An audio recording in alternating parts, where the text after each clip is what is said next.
Thank you, sir. And now I would like to call Dr. Rizwana ma'am to greet respected Suniti ma'am with a floral tribute.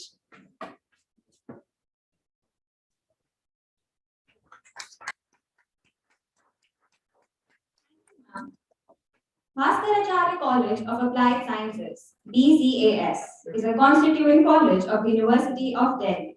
The college is credited by NAC with A grade and has been honored with Star College status from DBT, Ministry of Science and Technology, Government of India.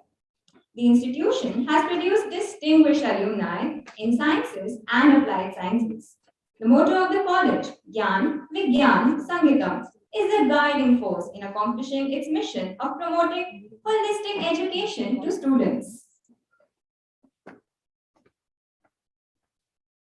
The right to safe food is a fundamental right of all citizens, irrespective of their social status and standing.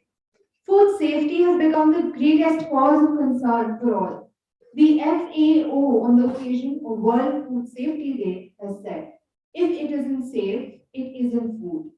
I think you would all agree that unsafe food is a constant threat to consumer health and creates hurdles to achieve food security.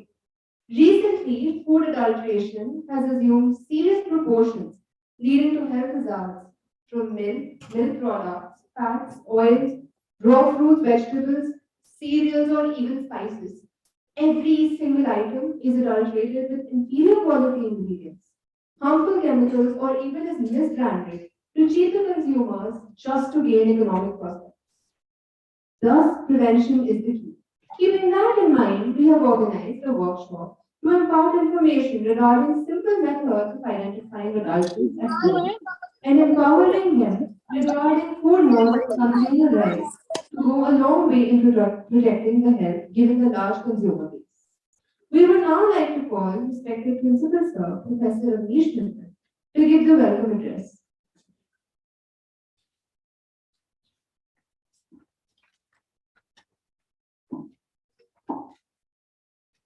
आज हम अपने 21 फरवरी के उपलक्ष्य में हैं। 21 फरवरी यानी कि international mother tongue day. तो मैं प्रयास करूंगा आप सबको हिंदी में ही हम बात करें। That is international mother tongue day, अंतर्राष्ट्रीय मातृभाषा दिवस हम उनको कहते हैं। तो 21 फरवरी अपने आप में एक खास दिवस है। इस उपलक्ष्य में हमारे साथ उपस्थित हैं आदरणीय पवन अग्रवाल जी, फॉर्मर सीईओ FSSAI, आदरणीय सुनीति जी जो डायरेक्टर हैं, director of head food and agriculture department BIS। उन्होंने बहुत ही सहयोग के नाते से हमारा इनविटेशन एक्सेप्ट किया। लास्ट मोमेंट पे हम उनके पीछे लगे रहे क्योंकि इवेंट इस तरह का था, हम किसी और गेस्ट के बारे में हम सोच नहीं पा रहे थे और अंत में हमें सफलता मिली। उसके लिए एक विशेष आभार एवं मैम को जो उनके सर के पीछे लगे हमसे हम वाहेंगे। हमारे मध्य में उपस्थित है रिजवाना मैम जो सीनियर मोस्ट फैकल्टी है फूड टेक डिपार्टमेंट की, पूर्णिमा मैम। आप सभी का इस 5 दिवसीय वर्कशॉप में बहुत बहुत स्वागत है। Bhaskaracharya college of applied sciences department of food technology के बिहाफ पे आप सबका मैं इस स्थान पर बहुत स्वागत करता हूं। हमारे यहाँ पर जो सामने उपस्थित है लगभग 50-60 विद्यार्थी यहाँ उपस्थित हैं, लेकिन जो मुझे बताया गया है कि अराउंड 1000 विद्यार्थी या जो इंडस्ट्री से पर्सनल्स हैं, फैकल्टी, रिसर्च स्कॉलर, 1000 जो व्यूअर्स हैं वो हमारे ऑनलाइन माध्यम से, टेक्नोलॉजी के माध्यम से हमारे साथ जुड़े हुए हैं। उन सबका भी इस वर्कशॉप में बहुत बहुत स्वागत है। जैसा कि अभी बताया गया कि Bhaskaracharya college of applied sciences Delhi सरकार द्वारा पोषित यानी कि 100% ग्रांट हमें दिल्ली सरकार से मिलती है। वो एक हमारा 12 कॉलेज में से एक कॉलेज है। हमारे पास लगभग 15 अपने डिपार्टमेंट्स हैं जो 11 डिफरेंट कोर्सेज जो BSc ऑनर्स कोर्सेज हैं उनको हम केटर कर रहे हैं। हमारे पास 91 फैकल्टी मेंबर्स हैं और लगभग 1500 स्टूडेंट्स हमारे विद्यार्थी इस समय भास्कराचार्य कॉलेज में हैं, तीनों सालों को मिलाकर। 11 science courses. We have a uniqueness in our college of having only the polymer science department is we are the only college of offering polymer science that is very much part of जो food technology में एक particular paper आप लोग पढ़ते होंगे packaging का, वो हम अपने इस महाविद्यालय में पढ़ाते हैं। हमारे पास दिल्ली विश्वविद्यालय में नहीं है। जो टॉपिक हमें मिला है वो ये वर्कशॉप में मिला है। वर्कशॉप में हम एक विशेष आभार हम देते हैं ICSSR को, जो इस वर्कशॉप को स्पॉन्सर कर रहा है, और एक फूड टेक पाठशाला जिनके माध्यम से हम इस इवेंट को ब्रॉडकास्ट कर पा रहे हैं, जो पूरे भारत में या अंतर्राष्ट्रीय स्तर पर भी टेलीकास्ट हो रहा है। एक विशेष आभार ICSSR और फूड पाठशाला संस्थान को भी मैं भास्कराचार्य कॉलेज की तरफ से देना चाहता हूँ। जो टॉपिक इस वर्कशॉप का हमने सोचा था कि food adulteration, rapid detection of food adulterant. इसका आइडिया क्या था कि हम राष्ट्रीय शिक्षा नीति 2020 को क्रियान्वयन की दृष्टि से हम अगले सत्र में ले जा रहे हैं, और उस शिक्षा नीति का एक महत्वपूर्ण अंग है स्किल बेस्ड एजुकेशन। हालांकि हम ये एक्सपेक्ट नहीं करें कि 5 दिन में हम आपको बहुत अच्छा सा स्किल हम ऐसे प्रोवाइड कर पाएंगे, लेकिन ये छोटा सा प्रयास है कि जो चीजें आप किताबों में पढ़ते हैं उसको प्रैक्टिकल लाइफ में और एक लेमैन के टर्म्स में हम उसको अप्लाई कर सके। वही इस 5 दिवसीय वर्कशॉप का एक मोटिव है कि जो हम पढ़ रहे हैं उसको हम फूड टेक्नोलॉजी का स्टूडेंट है या पॉलीमर साइंस का स्टूडेंट है या इलेक्ट्रॉनिक्स का स्टूडेंट है, उन टेक्नोलॉजी से यूज करके उस लॉजिक को, साइंस के लॉजिक को यूज करके अपनी जो दैनिक प्रक्रिया है उसमें उसको अप्लाई कर सके। और जो हम पिछले 2 सालों से इस महामारी से गुजर रहे हैं उसमें एक food habits, food component, food adulterants उसमें एक बहुत बड़ा एक माध्यम है जो इसको फैलाने में रहा है। तो हमें अपने आप को उसके प्रति जागरूक करना है। हेल्थ कॉन्शियस के नाते से कह लीजिए फूड हैबिट्स को। अभी सर ने दिखाया कि वो ईटिंग हैबिट्स के नाम से जो आपका है ईट राइट, ईट राइट एक पब्लिकेशन सर का प्रयास से है। अभी हमारी कैंटीन में भी ईट राइट एक मुहिम जो सर्टिफिकेशन हुआ है, ऑडिट हुआ है। तो ये एक केवल प्रयास है जो हम इतने एक काफी लंबे समय से हमारी जो आदतें हैं, ईटिंग हैबिट्स हैं, उनमें हम कुछ प्रयास करके उसको सुधार पाए, कैंपस में हम ईट राइट मुहिम को चला पाए, या जो फूड एडल्ट्रेंट्स हम फूड हैबिट्स के नाते से, फूड आइटम्स के नाते से जो हम लोग यूज कंज्यूम कर रहे हैं उसके प्रति हमारा अवेयरनेस हो, जागरूकता हो, कि हम उसको चेक कर पाए अपने माध्यम से कि हम क्या ठीक है क्या नहीं है, जो हम ले रहे हैं वो कितना सही है कितना नहीं है। तो इस नाते से एक केवल अवेयरनेस के नाते से और एक कुछ हम एक छोटी छोटी 5 दिन में हम स्किल्स आपको दे पाए, उसका एक प्रयास है। और उसके लिए बहुत बहुत आभार convener of the workshop professor Iram Rao, जो बहुत ही एक कहते हैं ना कि एक पूरा 24 आवर के एफर्ट्स के बाद, इतने दिनों के एफर्ट्स के बाद हम आज इस इनॉग्रल सेशन में हम अब सब उपस्थित हैं। इसके पीछे कई लोग, हमारी जो टीम पूरी लगी है उसमें विशेषकर मंजीत जी हैं, आपके मीनाक्षी मैम हैं, स्वाति हैं, और कई हमारे साथी कार्यकर्ता जो हमारे एंडलेसली एफर्ट्स में है कि आपको यहाँ से कुछ हम दे पाए, ताकि आप जा करके भास्कराचार्य कॉलेज के नाम से और इस मुहिम से हम औरों को अवेयर कर पाए। ऐसा एक आपसे आह्वान है कि जो आप यहाँ सीखेंगे कम से कम अपने परिवार में जाकर के, अपनी फैमिली में जाकर के, अपने सगे संबंधियों के पास जाकर के उस अवेयरनेस को आप आगे प्रमोट कर सके। तो जो 5 दिन में हम लोग यहाँ पर डिटेक्शन टेस्ट हम लोग करने वाले हैं, मुझे जो समझ है वो बहुत इस स्तर पे हैं कि हम उनको कहीं पर भी अप्लाई कर सकते हैं। तो एक आपसे ये आह्वान है, जो यहाँ सीख करके जाएंगे अपने तक ना सीमित रखें, अपने परिवार के, अपने आगे भी अपने स्टूडेंट्स कम्युनिटी में, अपने फ्रेंड सर्कल में, उसके नाते से हम आगे उसको बढ़ा पाए। एक बार पुनः से आप सबका इस workshop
Yes, we will be back online in few minutes.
Hello everyone, we'll be live in few minutes.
Thank you so much, sir. We would now like to call Ina now to introduce someone. We would now like to call Dr. Sakshi Kurana ma'am to introduce our keynote address. Ms. Suniti Kuteja ma'am.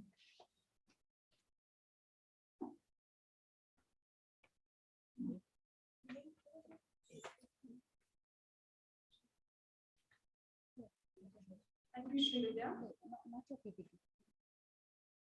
I'll get you another laptop. Yeah. This is telecasting. Yeah. Okay, I will show another laptop for that. Dr. Manjeet के laptop में अच्छा वहाँ से होगा. Okay. तो वहाँ पे PPT show कर देंगे ना, उसमें है तो वी अपलोड उसमें पीपीटी है ना।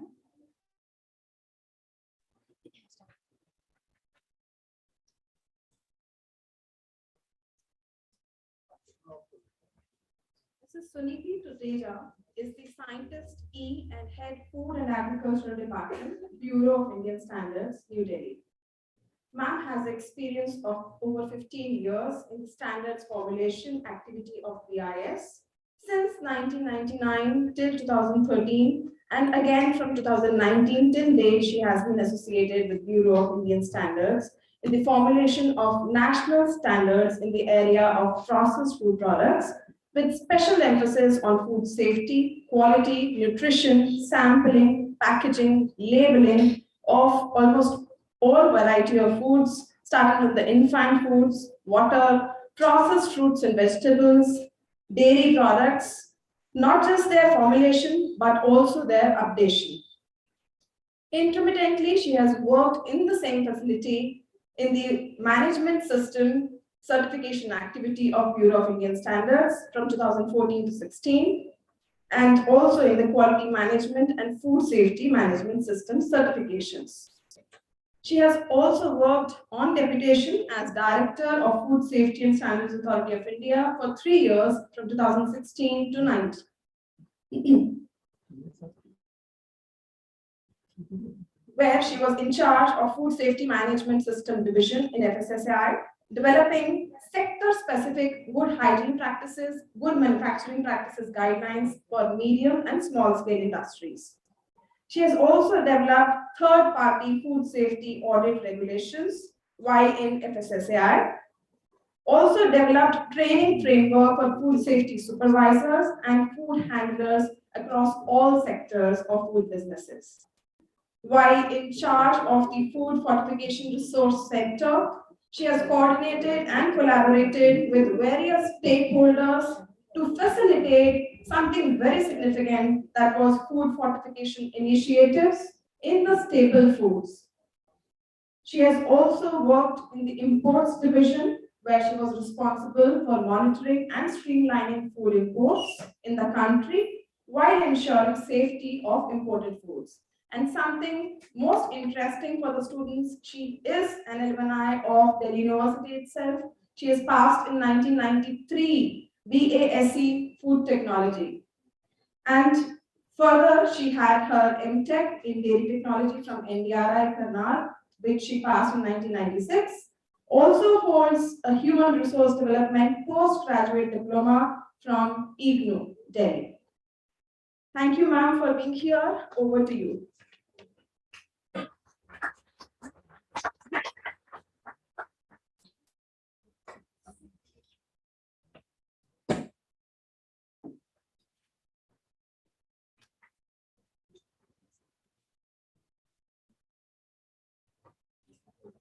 Presentation will be coming here.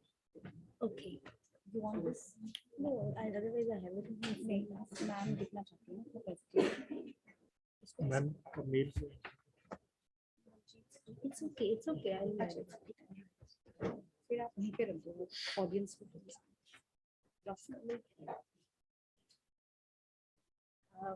So thank you, Dr. Iram, I think, first of all, and thank you for giving me this opportunity, you know. It is possible.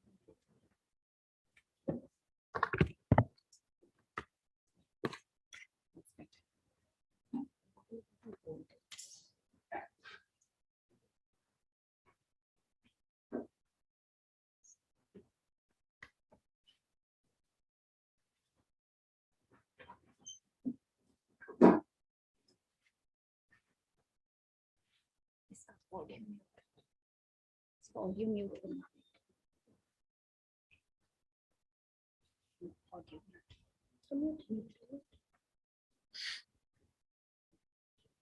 Yeah, so good morning, very warm good morning, and I think thankful to Bhaskaracharya College of Applied Sciences and Professor Mittal and Professor it's Professor Iram. It's really good to be back here. In fact, I started. I was just telling Principal Sir also that I started my teaching from here. I know, so it's a very it's like homecoming. Maybe after around 25 years, I think now it's 25 years. So it's good to be back here, and that was the time when the college was at Fssa, not in this campus. So this is my first.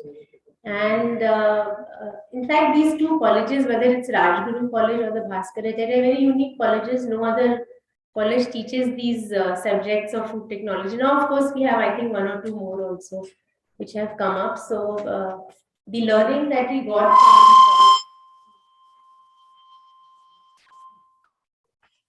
so the learnings that we got were more, practical based with the industry, the technologists and industry. Also, the specialists used to come and teach us, in the beginning, because there was no permanent faculty at that time. I was from the second batch, So in fact, when I did my master's from NDRI, and when we kind of used to see the other students, who came from other universities or institutes, we were much better equipped, in terms of the practical approach that we saw. So that was very, I think, and all of you will also realize once you move out, after doing your graduation from here, that you'll be much better equipped than a number of other students, food technology students, graduate after their graduation. So, and I'm really thankful also for Pawan sir, that he's come. I worked under him, under his guidance, and for 3 years, I think learned a lot. And it's such a good, it was such a good experience. It's nice, to have the opportunity to again listen to his inspiring address, I think, today. So we all look forward to that. As Professor Iram had said, that my focus will be more on the regulatory system, with focus on something that as students you should know, that what is the role of FSSAI and what is the role of BIS, from which I come, that is the national standards body. So I hope I have a presentation. They can start the presentation, because I would want to be speaking in sync with the. So it will be coming on the web. He's putting it up there. I mean, okay. So.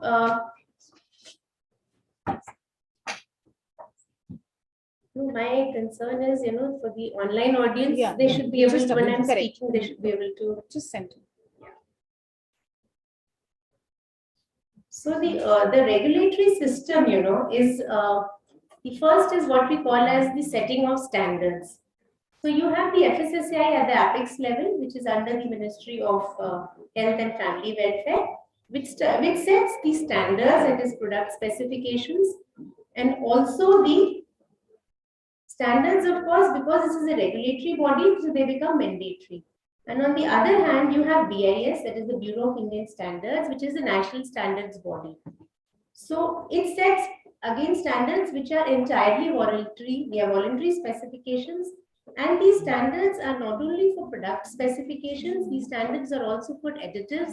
These standards are also for packaging materials. These standards are also for codes of practice, terminology standards, even on test method standards. So that is the difference. And then you have the regulations. So for the domestic sector, as well as for any food that gets imported into the country, it is the FSSAI, which is the authority. And for export purposes, any food export, then of course the role of EIC, which is the Export Inspection Council, it comes. Then the third set is the enforcement. So enforcement is a combination of both the central and the state authority. And as well as there are a number of other government agencies at the state level which are also involved in enforcement. So that is the overall regulatory setup. Then, just to make you understand about the how does the regulatory setup under FSSAI is, which is at the apex level, it is the food authority. I hope it's coming when it's just coming. He's loading it. Should I wait? No, you continue. Okay. Yeah, so at the apex level is the food authority, which is the authority which is responsible for setting regulations and standards for the country. And this is led by the chairperson, which we call as the chairperson of the food authority, and 22 other members. And these members also include the chairmen of the scientific panels which work under the authority. So you have the under the FSSAI, the food authority, we have the food standard setting, and then you have the central advisory committee. So for food standards, which is a work which is done entirely at the central level for setting up of standards and regulations, which is at Delhi, that is FSSAI Delhi. So that is the central or the headquarters, and through scientific panels and scientific committee that these standards or these regulations are made. Then at the state, yeah, I think it's the third slide if you can.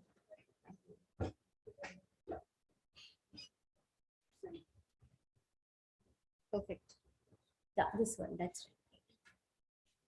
So I think I can this. So then you have, for the enforcement of these standards, you have the Central Advisory Committee, which is a coordination between the central authority, which is the Food Safety and Standards Authority, and at the state and the UT level, you have the Central Advisory Committee to kind of coordinate, plan, and monitor the enforcement activities in the country. So then, next slide. He'll do it for you. Okay. Just the next station. Okay. No, यहाँ पे नहीं होगा, वहीं से control. Okay. So next, yeah. Yeah. Right. It's changed. So these I have just listed down, some of the key regulations which are covered under FSSAI. So from this, you will be able to appreciate. So this covers the entire food sector. So you have regulations on food standards. You have regulations of what kind of additives can be used in these the food products, and also the levels at which they have to be used. Then of course you have contaminants which come in food, whether it's pesticide residues, veterinary drug residues, or antibiotic residues which come in the animal food products. So you have regulations on the contaminants, toxins, etc. Then you also have separate regulations on packaging, that is the kind of packaging materials that should be used. Then also on the labeling, that is how and what exactly is the information which must be carried out on any food label or any packaged food label, whether it's for retail or whether it is for wholesale. Then you also have regulations you could see for infant foods, for for foods which are meant for special dietary uses like supplements and nutraceuticals, then also for the infant foods. So you have separate regulations which are there for infant foods. So these are as far as the regulations and the standards are concerned. Then you also have regulations in terms of for enforcement. So you have standards, so you have regulations you could see on the food import. Then you also have regulations and how any food business has to license, get license, what is the procedure to be followed. So you have the licensing and the registration regulations. So from this you can have an idea that you already have regulations in place as well as standards in place for various food products. So next. Next question. Yeah.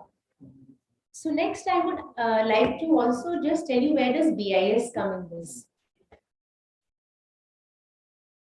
Okay.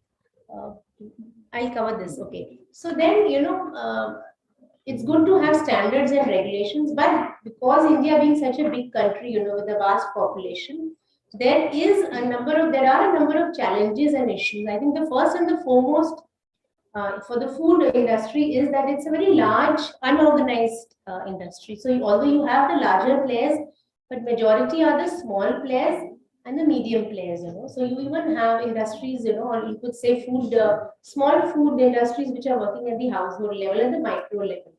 So in that case, the implementation of good hygiene practices and good manufacturing practices, HACCP is in fact even at the higher level that we say, it's a very big challenge. So that is one of the challenge for us.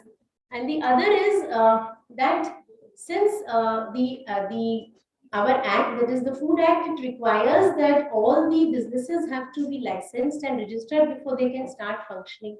So of course, it is very important that we leverage the use of IT for this, for which of course there is already an online system of food licensing and registration which has made this much easier. And then you have, no, I think the previous one is gone. Yes. And then of course, even you have now a number of states which have a good regulatory staff, a lot of food safety officers, but still for a country like ours, you'll always have a limited resources. You cannot have unending, supposing if you have, say, 1 crore odd food businesses, we cannot have equivalent food safety officers in the country. So that will always be one challenge for our country. And the other, this is a very huge concern that is coming nowadays, is the use of the GM-based agricultural crops. Although they are not permitted for use in India, but you have them being imported because I think, as some of you may be aware, majority of the soya that is produced in the world, more than 80% is actually GM. So in fact, the any product which will contain soya in that, even if it is as an ingredient, so it will have some amount of the GM ingredient in that. So appropriate labeling and other regulations, which are very important. So this is another very big challenge.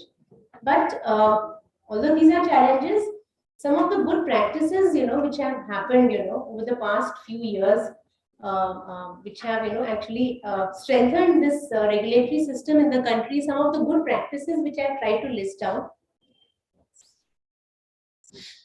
Yeah, one is that whatever standards that have been made or regulations, they are at par with the global standards. So you can't say your standards are low. They're all aligned with the codex. In fact, some of our standards are much stricter than them also. And other is, as I said, that already to cater to this large size of food businesses, the licensing and registration of the food businesses is a completely online process. So the application, the grant of license, the entire process, uploading of documents, everything is completely online. So that is a very big, it's a very added advantage, for the country.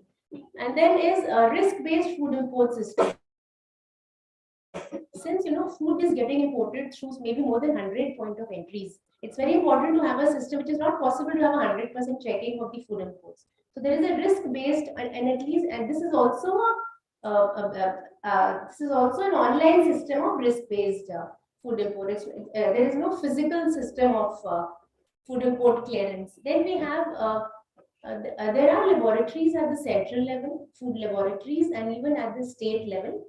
And these have also been upgraded now, so that they are able to test using the latest instrumental methods and other the other modern methods, which take less time. So the clearance of the food, especially for the food imports, gets much faster. So this, then next, yeah. So just in perspective, how does BIS come in this? So BIS, Bureau of Indian Standards, although it started in the year, in fact, January 1947, even before India's independence. At that time, it was ISI, Indian Standards Institution.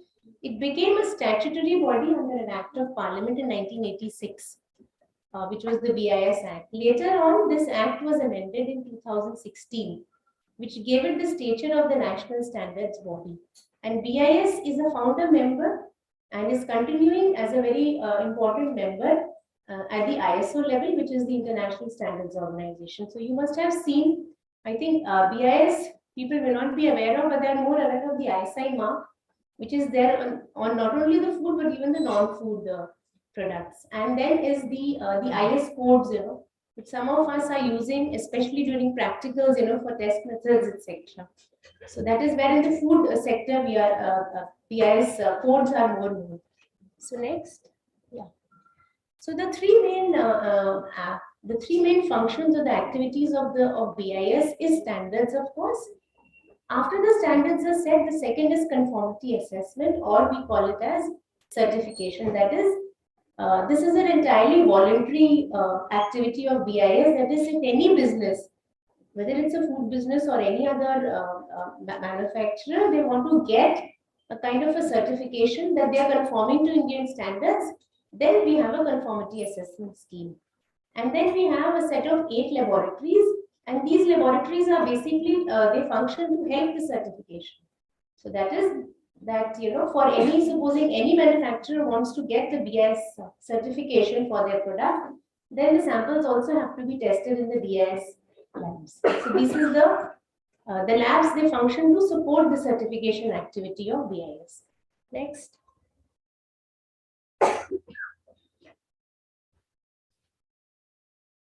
This, I think, is more of a theoretical.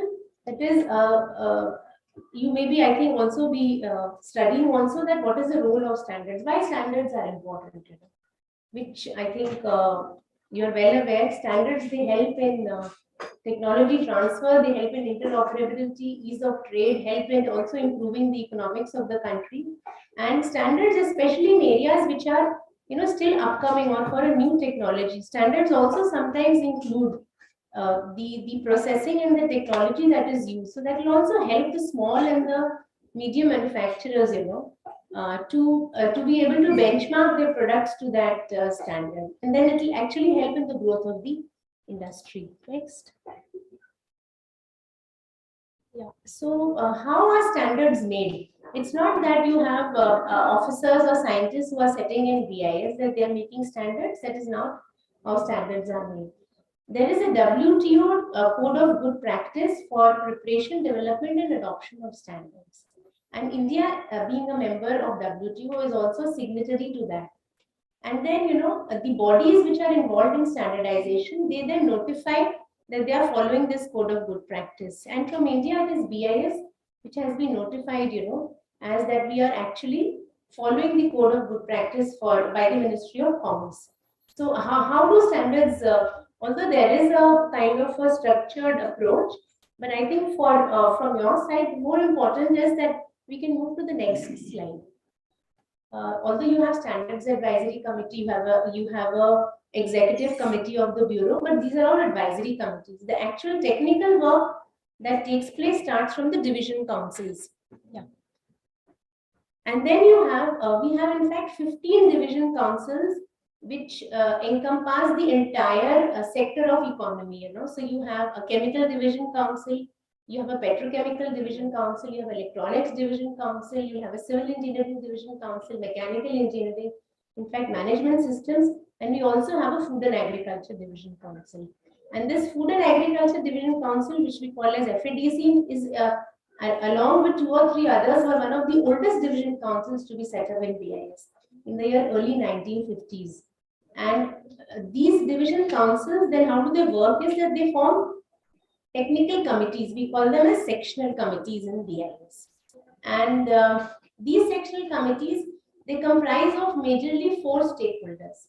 So that I think you can see is, the first is of course the technologists, which is at the heart. And these technologists are the R&D organizations, the laboratories, the academia, and maybe even independent experts, sometimes experts in personal capacity also. Then we have another important stakeholder is the government. So here we have in the food sector, of course you have the regulator, which is FSSAI, or the concerned ministries, sometimes who implement schemes, especially in the agriculture sector, Ministry of Agriculture, Ministry of Animal Husbandry, they have a number of schemes, for promotion of the industry, where they give subsidies to industries,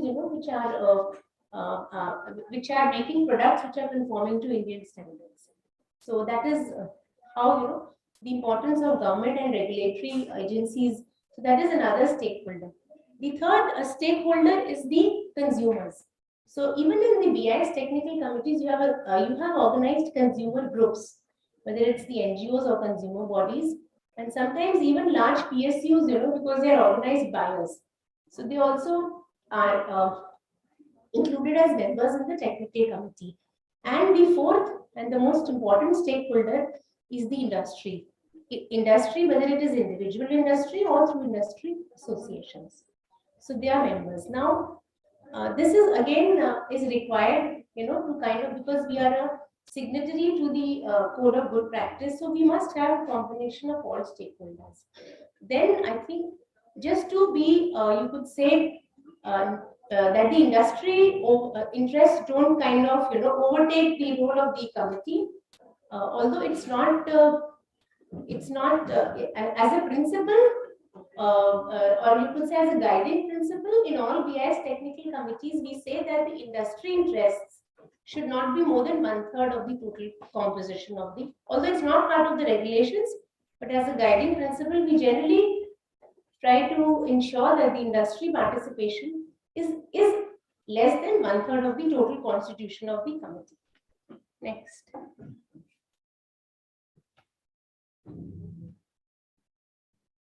Yeah. So how do organizations get represented? As I said, these are the 4 stakeholders. Each organization can nominate 3 representatives on the committee. The first we call as the principal representative. Sometimes in the absence of the principal representative, they can nominate a alternate representative also. Then, over a period of time in BIS, what was happening was the same people used to continue, and then even until retirement, they used to continue, and there was no kind of continuity from the organization. So then, based on the learnings that we got from the ISO level, now we've added one more representative, which we call as a young professional. So you could have one young professional also, in addition to one principal or alternate. A young professional below the age of 37 years can also be. This is basically for grooming that person from that organization. Here, BIS does not play, it is the organizations which nominate. The nominations in the technical committee is only given to the organization, and the organizations will then say that from our organization, these are the representatives. Only for experts in personal capacity does the technical committee itself say that yes, this is a person an expert as an expert in personal capacity. For people who are renowned and they have maybe more than 20 to 30 years experience in standardization, they are sometimes nominated. Next. Yeah. So how are standards made? As I said, the first is that somebody has to propose a new subject. So that subject can be proposed by any member of the technical committee. It can be proposed even sometimes the government tells us to make standards, or a consumer body can, or the industry itself can propose. So basically, once you get a proposal, the concerned committee, supposing it is very clear that it falls under the scope of, say, a food additives committee or a food center, sometimes the scopes are not very clear. So then it goes to the division council, So they will decide that this work has to be done under which technical committee. So then the technical committee generally forms a small panel, because the technical committee has around 25 to 30 organizations minimum. So it's not possible that all of them will start working on that project. So generally it forms a small panel of 5 to 6 people, and they work on all those organizations which are relevant. And sometimes it can even co-opt other members who are not members of the committee for this panel, expert panel. So then they prepare and they come out with a working draft, we call as a WD.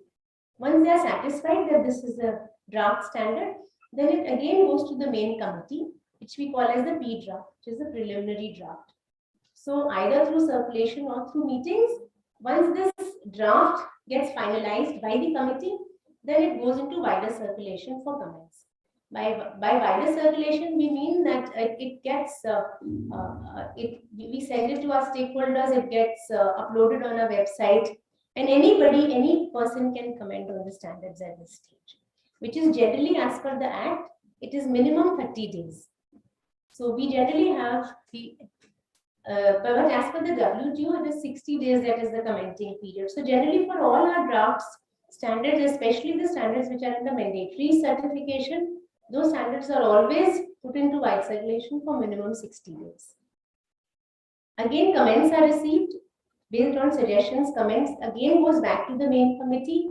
Then those comments are duly incorporated, and they are considered and whether they're accepted or not, and then the draft gets finalized.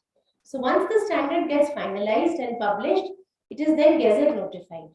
So it is only once the once the standard gets gazetted, we call that the standard is now established. So this is called the establishment of Indian standards. Next.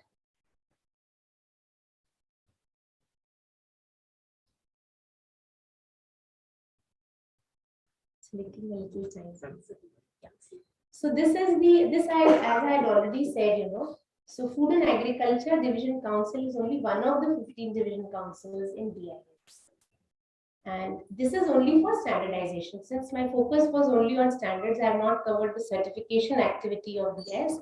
So, I am actually representing the Food and Agriculture Division Council today, right? Next. And as far as the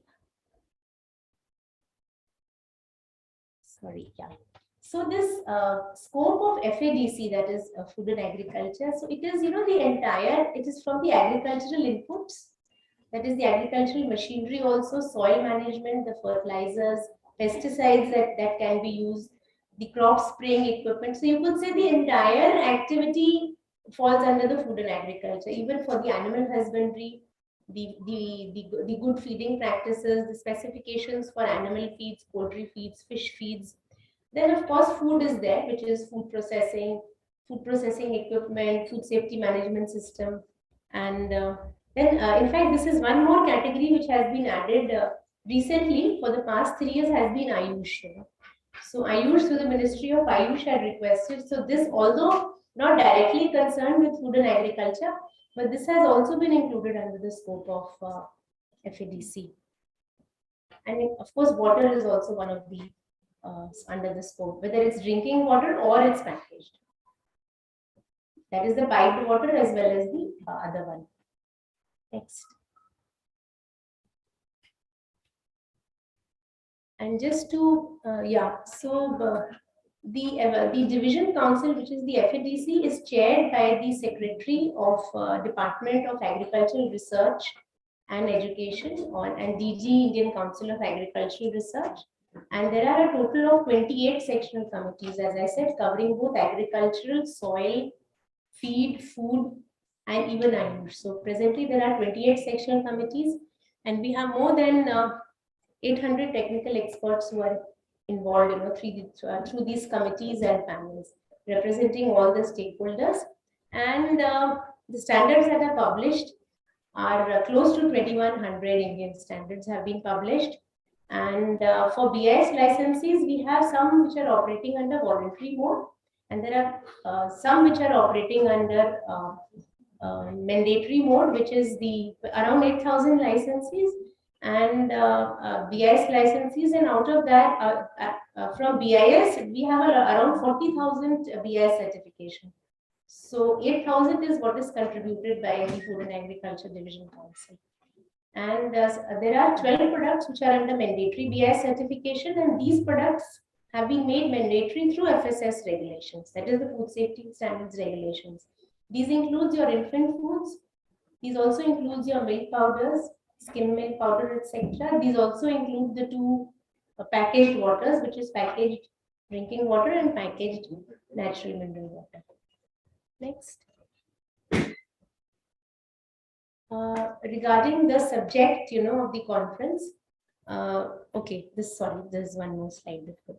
So this, as I had said, that standards are not only product standards, because we sometimes confuse, that it's not only, in fact, around 60% of our standards are product specifications, and around 24% are all test method standards. And then 9% standards are, which are the code of practices, whether you have code of good practices for each food sector. So they are already in existence, which are guidelines for the industry which they can use. So standards are much more than just product specifications. And next. Yeah. So standards have also been published on the test methods for detection of food adulterants.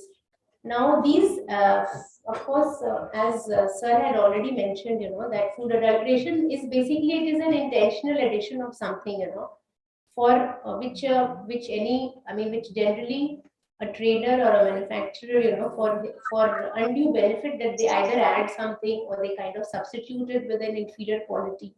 So this could be both. That is, it may or may not be exactly harmful, but it will definitely lower the quality of water. For example, milk is a very fine example where the adulteration is rampant, it is very easy, and it is also very lucrative. So what happens is that the easiest way to adulterate milk is you add water. Now, if you add water, there will be a thinning of this, so consumer can easily find out. So then they use thickening agents to that, Then if you are just doing that, it may not be harmful if the quality of water is good, but in the end, you are anyway reducing the quality or the nutritional and the compositional quality of milk. But generally, the traders or the manufacturers who will adulterate milk, they will obviously not use good quality water also. So the water will act as a source of microorganism, microbial contamination, and they are aware of that. So what they do is that they'll add preservatives in that so that it will stay on for a longer time.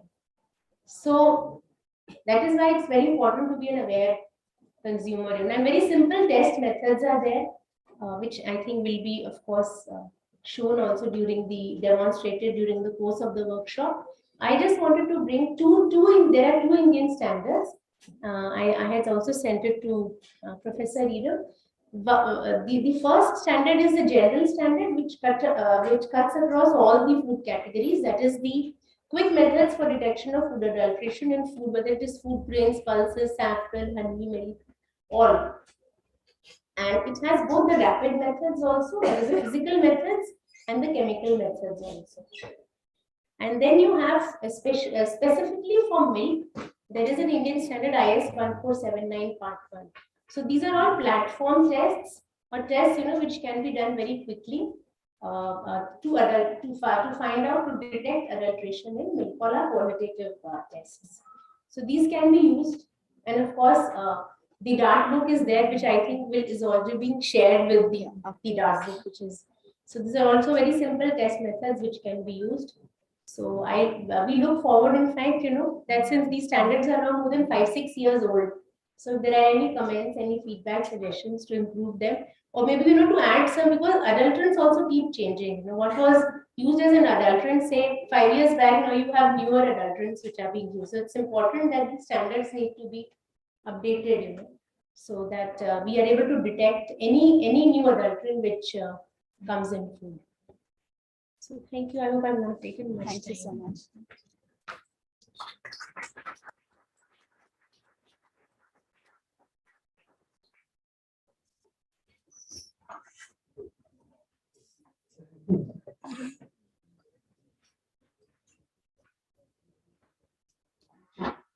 Thank you so much, ma'am.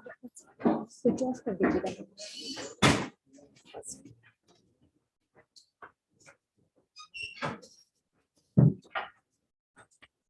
You have to exit this portion.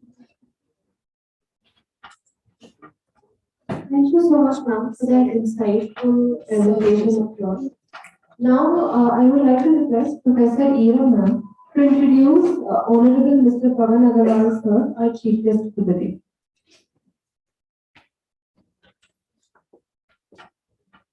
Good morning and welcome once again. It's really an honor to have Pavan Agarwal sir here. He's extremely busy, but he has been extremely graceful to, in fact, accept the invitation. And I just had a chat with him on Sunday, and he says, "All right, tell me when." So I think, sir, for that we really owe it to you. And please put your hands together.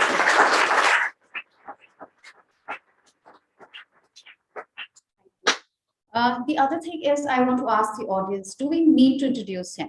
I don't think so. He's a man who needs introduction, right? It's like in Hindi, and I must quote Dr. Avnish also, आज हिंदी दिवस है तो एक मुहावरा है, छोटी मुंह और छोटा मुंह और बड़ी बात, right? And now, how many people sitting here in the audience have heard of the Eat Right India movement? So I think just with that, you would understand that there is an initiative which was initiated in 2017 by the Food Safety Authority of India. Under this, we call it as Eat Right movement. Now we have a whole lot of Eat Right initiatives. The genesis was from the man himself. It was a 360-degree approach. It was just not talking about, standards, regulations, enforcement, implementation, but he took a view from the audience perspective. Are we educated enough to ask for safe, good quality, at the same time healthy and nutritious food? So we needed to empower the consumer also. And with that, we have to also institute what is called as a behavioral change, without which nothing in the society can really impact anybody's life. It is thanks to COVID that we have started understanding the importance of washing hands. right? Before this, we were never bothering. I'm sure when you were eating your lunch boxes, you never thought of rushing to the tap and washing your hands. If you do not have water, you will look for a sanitizer, right? So there was a 360-degree approach, as I said, all, young and old, school children, people going to work, we all put our heads together, and in his leadership, we wrote books like The Pink Book, which was meant for the layman, particularly targeting the homemaker, the do's and don'ts of how to buy food, how to store it, how do you preserve it, where do you put it in the refrigerator. Some of us just take our refrigerator for granted. And I know that a lot of people, when they start feeling cold, they actually bring down the temperature of the refrigerator. And that's where you know that now your food is entered a danger zone. We also targeted the school kids. So there were series of yellow books which were given. Now school children will not be motivated to read themselves. So we had a capacity building workshop for school teachers. Training had to be imparted to people who were selling food on the street, food business operators, including restaurants. Yes, of course, the food industry is educated and they look for the enforcement. So now I just want to introduce that he has been the former CEO of FSSAI, and the transformation which you witness today is the testimony of his astute vision and mission. His enthusiasm and zeal is boundless, and he's the person who would leave indelible marks in the history of FSSAI for the times to come, to actually put the foundation stone of what is called as a very robust food safety system in the country. We have miles to go before we sleep. It is not as if we have arrived. But ladies and gentlemen, we are talking about an IS officer, Secretary of Government of India, who's actually an engineer by profession, but is a real visionary, thinker, and don't be surprised, an author of a best-selling book as well. So what does he do now? Presently, he's leading a Food Future Foundation, which has its mandate to transform and build a resilient, sustainable food system, which is ultimately the goal of Sustainable Development Goals, which India is a signatory with the UN.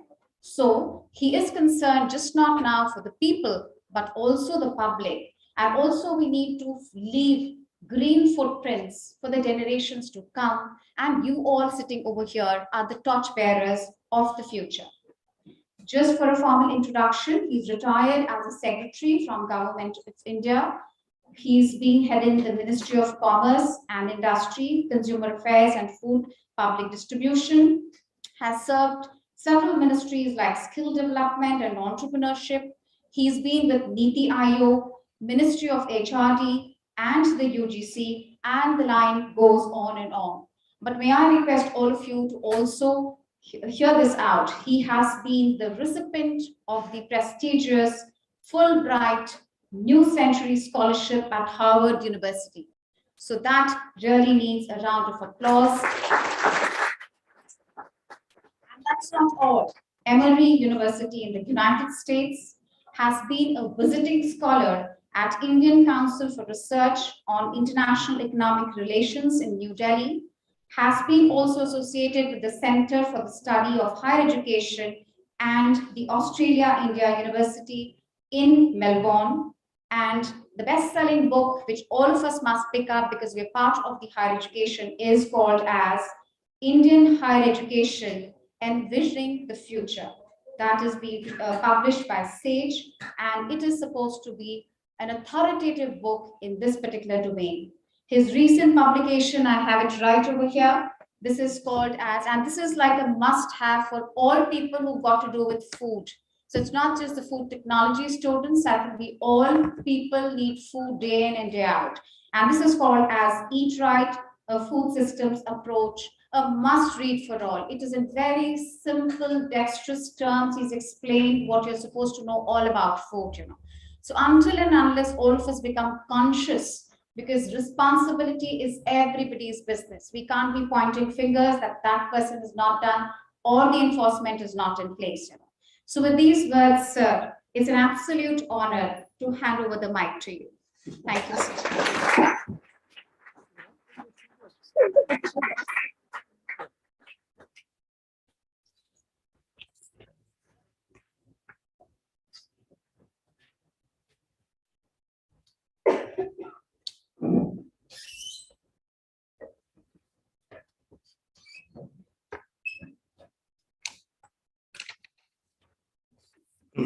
Professor Avnish Mittal, Professor Iram Rao, Ms. Suniti Tuteza, friends, colleagues from Bhaskaracharya College of Applied Sciences, friends and colleagues from around the country in the food and nutrition sector. It's indeed a pleasure to be with you in this new avatar.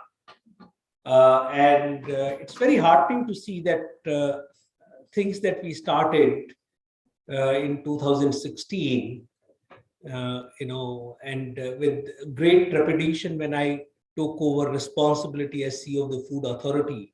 As our friend, you pointed out that there is a huge concern about food adulteration. So we thought that this is something that needs to be addressed on priority basis. And we need to empower the citizens and not leave it to the inspectors, which in any case are fewer in number compared to the size of the overall food ecosystem, to take responsibility of safety of food that they are eating. And we came out with the help of all of you. In fact, Bhaskaracharya College and particularly Professor Iram played a key role in putting together what we refer to as DART book, detection of adulterants through rapid testing. And the objective was to see that people don't have to run to laboratories to see that their food is safe from an adulteration point of view, but can do those basic tests by themselves. And I'm so happy that this initiative is now being used across the country to enhance awareness about food adulteration and to make those corrections in the ecosystem that are required around food adulteration. If you say that food adulteration is new, really not so.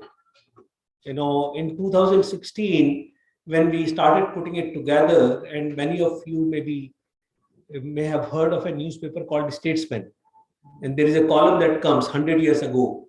I was pleasantly surprised that there was a small item which referred to what Statesman wrote 100 years ago, around food adulteration. And at that point in time, many of us are not even aware that winter capital of the country was in Shimla. So it was discussed and debated that there should be a law to curb food adulteration. So I think food adulteration has been there as long as food has been there. So food adulteration is nothing new, but the nature and dimension of food adulteration has changed. So apart from putting this DART book and popularizing these rapid tests across the country, what we also did was we took up milk, where there was a huge concern of food adulteration, as Madam Suniti pointed out. And that time, there were general, I think, belief that 67% of our milk is adulterated. And obviously, even while this was fairly well known that 67% is adulterated, people were consuming milk. So not that they were not consuming milk. Maybe a little bit of fear and trepidation that, what will happen to them. And when I looked at that report, where does this 67% come from? Of course, there were a lot of gaps in the study that was conducted by Fssa itself in 2012, and that somehow came to this conclusion, which was a grossly erroneous conclusion. We thought we need to get a better sense of what is the status of food adulteration in milk in the country, and we conducted a very detailed survey, through third party, and Vimta Lab was appointed to do that work, and we were pleasantly surprised that extent of adulteration was minimal, and there were just a few samples that were adulterated. There were other concerns. There were concerns about aflatoxin residue in milk. And I'm sure that as people from the food and nutrition community, you are aware of the aflatoxin residues that come from, fungus, and mostly they may be coming in the milk through the fodder.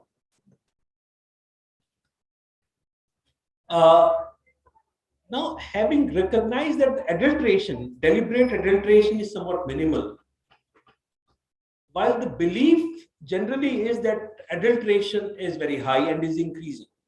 Why so? First of all, any such survey that is conducted by a government agency is unlikely to throw very large adulterated samples.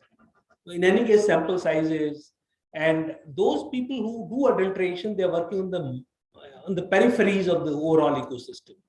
It is extremely difficult to get samples of those adulterated milk, when these surveys are conducted. So while there is some extent of adulteration happening, and there is absolutely no doubt about the fact that we should all work together to bring that adulteration to completely zero, there is this entire paradox that we are facing, that despite all the efforts, and I was, when she was mentioning that the extent of adulteration has increased, maybe extent of what is reported as adulteration is increasing because people are becoming more aware of these issues. If there is a small little incident anywhere in the country, it gets reported through social media and etc. It gets amplified far more than anything else.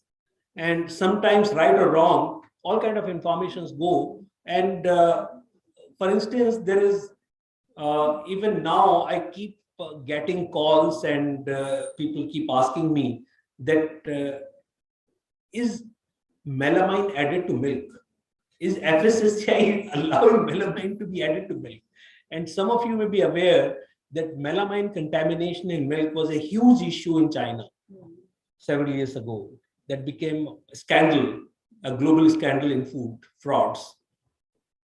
So incidentally, some amount of melamine comes in any food product through the way it is grown and processed, etc. And those quantities are defined in the food regulation. The standards define those limits. And public at large consider it as allowed by the government to be added.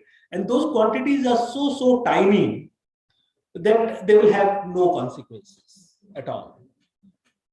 So these are the kind of paradoxes that all of you in the food and nutrition community face day in and day out.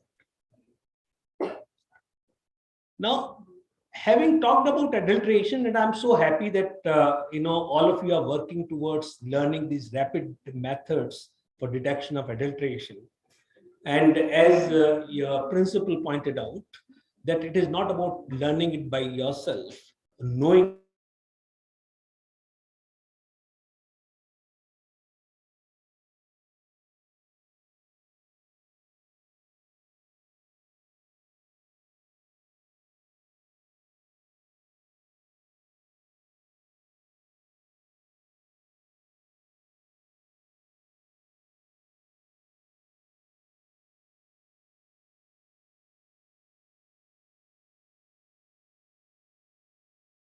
यहाँ पर अच्छा दूध नहीं मिलता है, उसको अपनी दुकान वैसे ही बंद करनी पड़ेगी.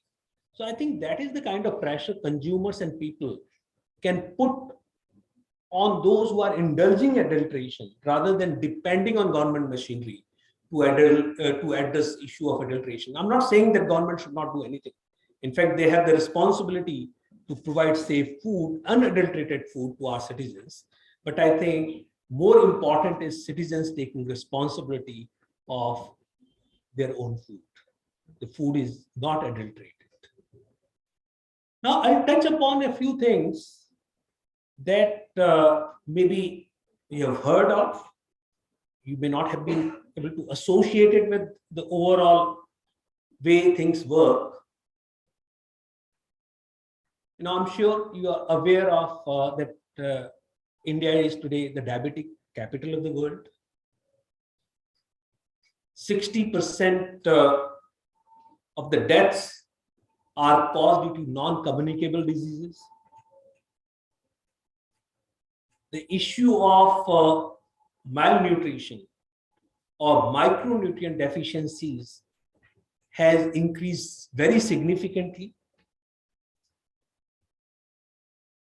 The extent of foodborne illnesses is also increasing rapidly.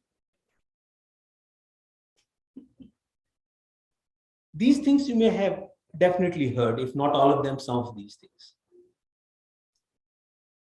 But you may have also heard in a different context about the ecological footprint of food production. About 30% of the greenhouse gases, their source is agriculture and food. 73% of methane comes from agriculture practices, which basically is for production of food. Loss of biodiversity.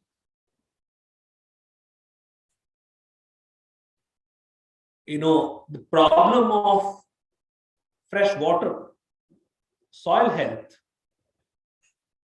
all this is because of the food that we eat.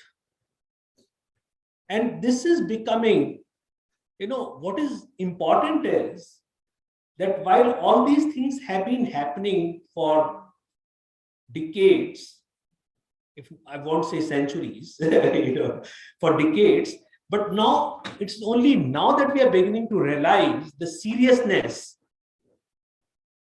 and the serious consequences of all of this.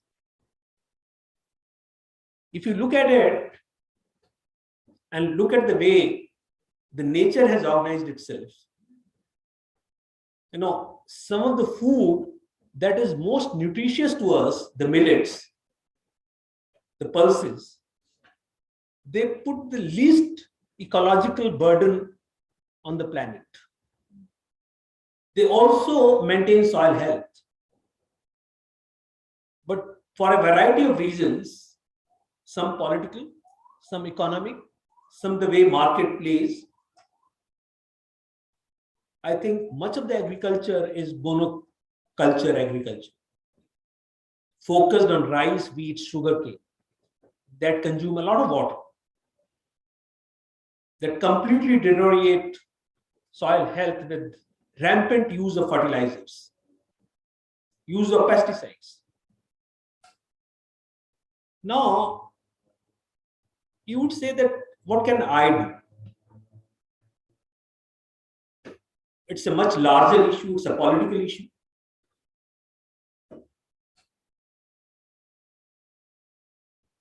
I think these changes have happened over years through what is called as, minor incremental changes in our diets, very, very minor changes. And I'll give you an example that if you change something by 1% every day over 365 days, and food we take every day, it gets amplified to 38 times. 1% change, that 1 by 100 will become, so 3800 times. And if something gets decreased by 1% every day, in 365 days, it becomes close to zero. So these changes in our food, even if minor traces of heavy metal, minor traces of toxins are getting into our food on day in and day out, if our body does not excrete them with urine and stool, they are retained in our body. And you can see the impact that they can have over time. And that is what is beginning to happen with human body, with planet. I think it is in this context that we have to see that our citizens are made food literate. We cannot merely talk about systems in isolation. Our food production system, the way we grow our food, the way we transport our food, the way we eat our food, the way we process our food, and the food we take on everyday basis. We have to understand the serious implications of it, because food is something that we take on everyday basis. Because the frequency of use is so much that minor changes can have huge impacts, the power of compounding, huge impacts over time. And therefore, my humble request to all of you, who are part of this program, is to work towards making those incremental positive changes in our food systems. Understand the interconnections between different aspects of food system. Food adulteration is obviously an important part of it. And as I pointed out that we should work towards zero tolerance to food adulteration. There is absolutely no doubt about it. But there are consequences of the way the overall food system is organized on human health, on planetary health. And I think we need to be aware of it and work towards addressing those concerns on priority. I'm sure that each one of us will feel that it is such a huge issue. What is it that I can do in my individual capacity? I think you start making a change at your level in the choices that you make.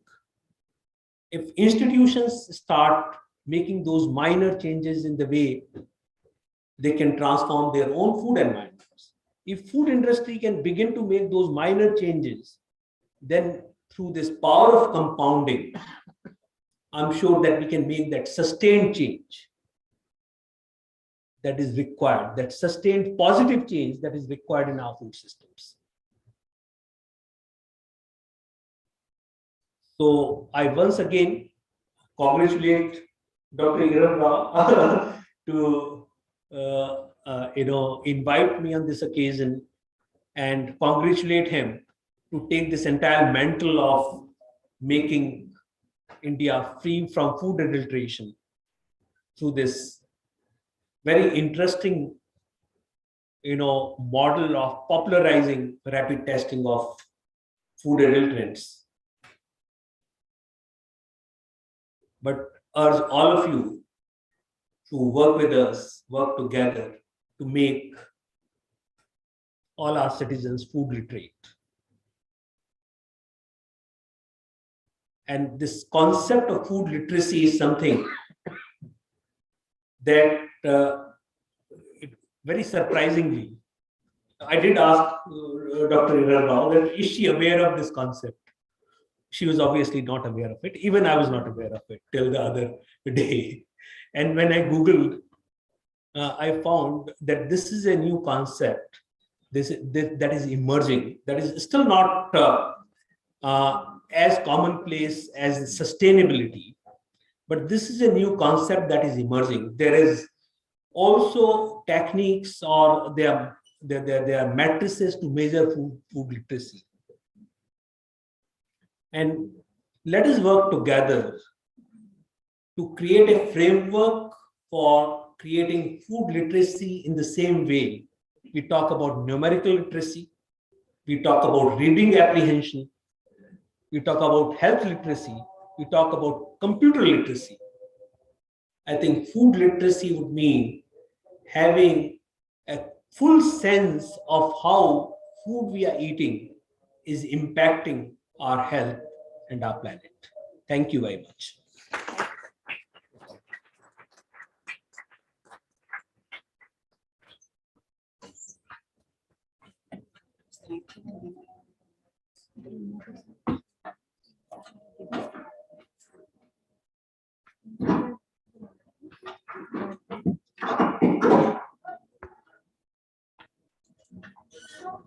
Thank you so much, sir, for that insightful and eye-opening speech. We shall now be giving the mementos.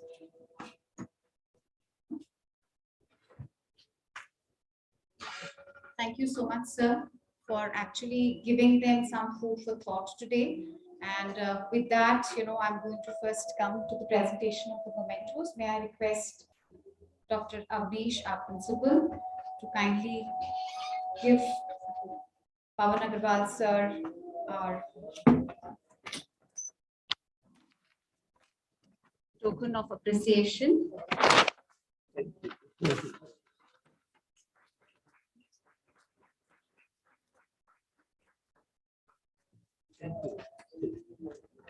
We deeply appreciate your presence, sir, here, and thank you for taking our time.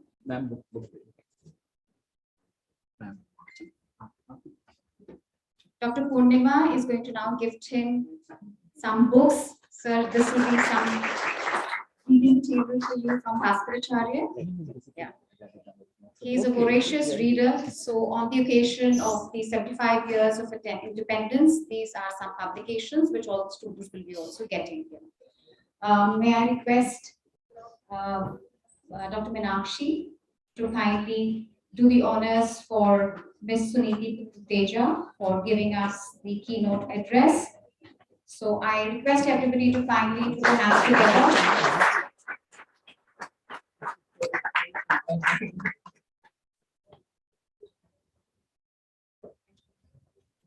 Thank you, Suniti, for taking out time and being with us. With that, we come to the formal proposal of vote of thanks. And on behalf of Bhaskaracharya College of Applied Sciences, I have the privilege of proposing this vote of thanks to all the dignitaries as well as the distinguished guests who have joined us online and offline. We have 4 more speakers for the next 4 sessions which we'll have. So we have Dr. Batula, who is an expert with the milk and milk products scientific panel. He's joined us online. We have Professor Anita Malhotra, who's in the scientific panel of cereals, pulses, legumes, and oilseeds. She's also there, sir, live and watching all of us. We also have Dr. Prabodh Halde. He is head of the regulatory affairs and will be talking about fats and oils. He's from Marico Industries, which specializes in the production of fats and oils. And we also have Dr. Krishnan Kumar from ITC, Head of Regulatory Affairs, and he would be giving us the insights on fruits and vegetables, spices, and condiments. So thank you everyone who has joined us online as well. And all those enthusiastic participants, we were overwhelmed by the response, and I hope we are able to sustain this in the coming 4 days as well. Sir, your insights on the food systems approach, I'm sure are going to be picked up by everybody who's listening to you over here and would then take a pledge to bring some change from our end, beginning with ourselves, So one small change of, arranging your the dietary scores as we are talking about today. Look for dietary diversification. That is what he said. So only wheat and rice, we all love to have them. Why can't we all take a pledge today that every day you don't, wear same colored clothes? So if I'm wearing pink today, I shall wear yellow tomorrow and blue. So can we have one nutri-cereal today as we're talking about when it comes to millets? And think about that poor farmer who is going to be so happy. He's the person who will eventually be actually benefiting. And more certainly, I think this planet will be a far more healthier and a better place to be in. And that will be the punya of your day. So I think if we can all look at variety on our plate, and indirectly you are only building your immunity. I think this buzzword has become for stay in our lives. So nutri-cereals are far more richer in micronutrients, and are also healthy for your microbiota. Your immunity is in your intestines.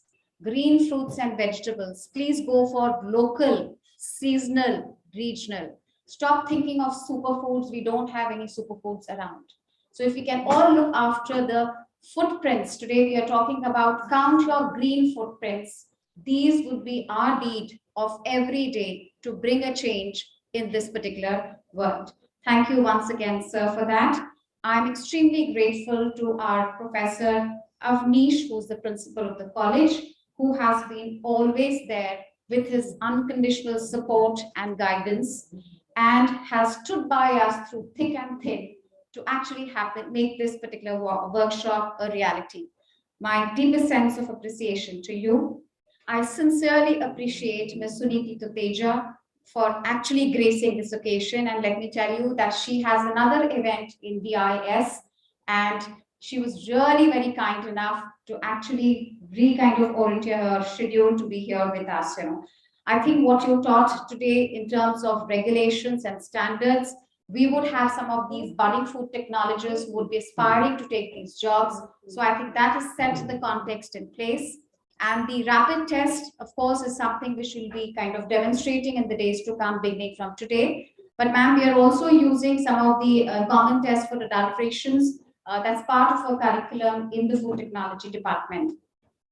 I'm extremely grateful to Indian Council of Social Science Research for providing the financial support to conduct this 5-day national workshop.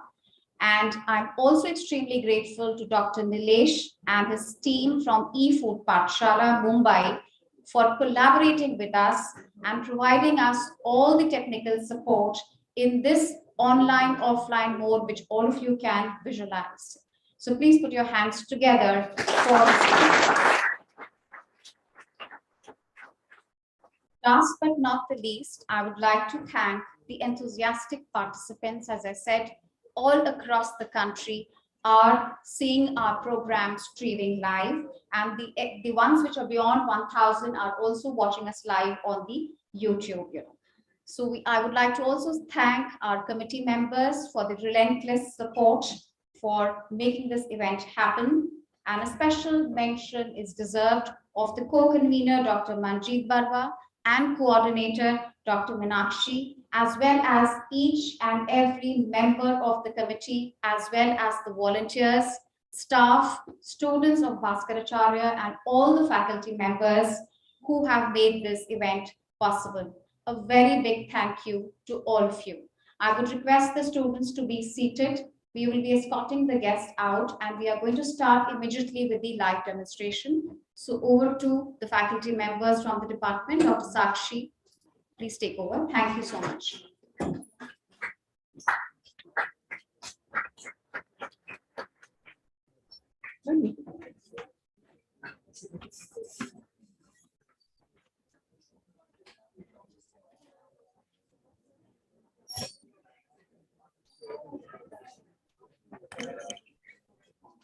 Thank you, ma'am.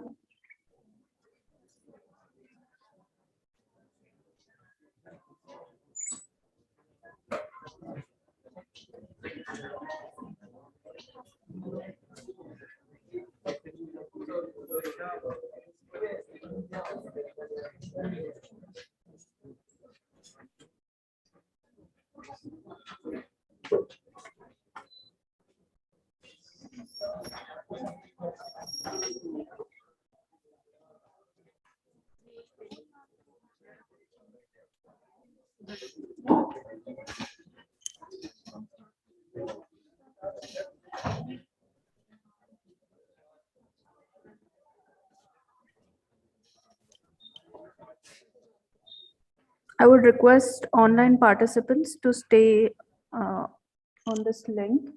We'll be playing a pre-recorded video of rapid detection, and we'll be sharing the link of feedback at the end. You can put your question and answers in the Q&A section. Thank you. I would request everyone to kindly be seated. We shall be beginning with the live demonstration shortly.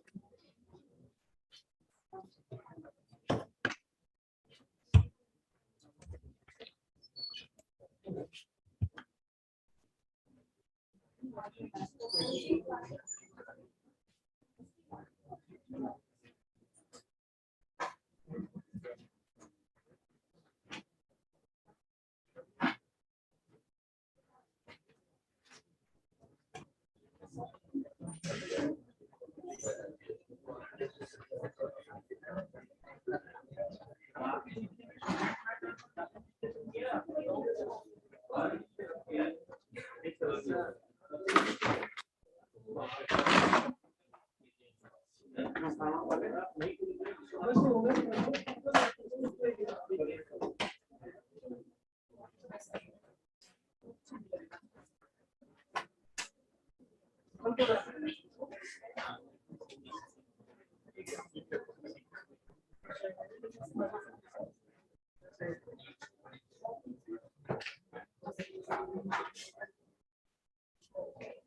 Hello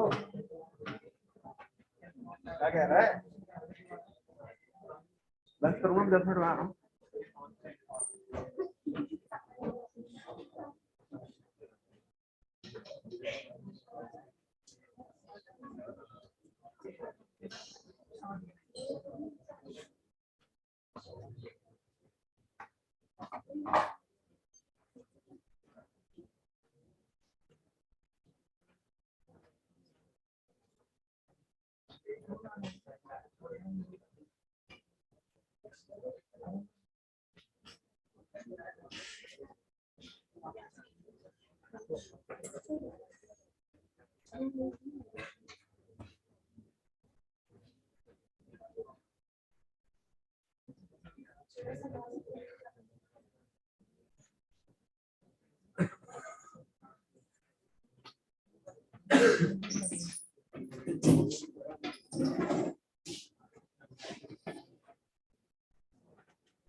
यहाँ conduct करेंगे हाँ से नहीं हो रहा। अच्छा वो आप देख लो कि अगर क्लोज लाना है तो क्लोज कर दो, वो अच्छे से दिख जाना चाहिए। ठीक है अभी देख लो तभी फिर हम स्टार्ट करेंगे। कहाँ देखेंगे, कैसे कहाँ देखेंगे अभी ये बच्चों का focus? अच्छा, अच्छा हमें वही फोकस करना है, तो यहाँ की कोई जरूरत नहीं है। यहाँ पे रख देंगे सिर्फ उस पे फोकस ठीक, अभी ऐसा फोकस अच्छा तो फिर क्लोज अप कर दो। पीपीटी के साथ में इनका फोकस कैसे होगा? यहाँ पीपीटी आ रही है ना, ऐसे बच्चों का फोकस किसमें आ रहा है? नहीं, बच्चों को तो वीडियो जो आपने, अच्छा अच्छा, अभी बस इन्हीं के लिए है। वहाँ तो गाइस तो जो वीडियो हमने भेजे हुए हैं वही चलेंगे ना। अच्छा, so we need not focus these students right now. It is just for the audience.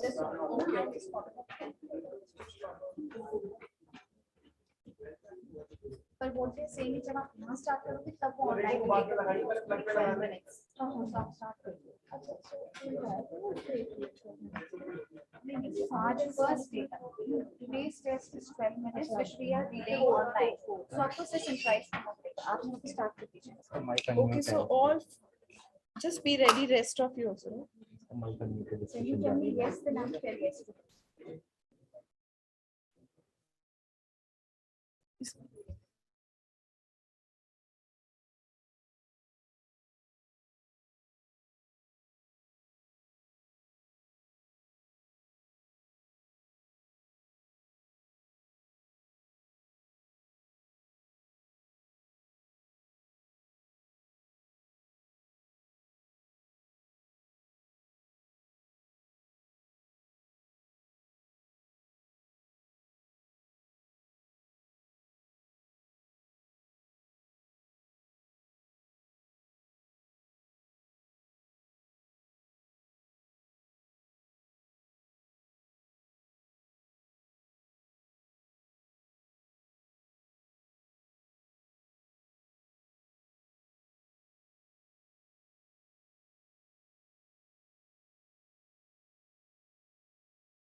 करने को बोला है।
for the second day, that is 22nd February tomorrow. We'll be doing and learning more about them.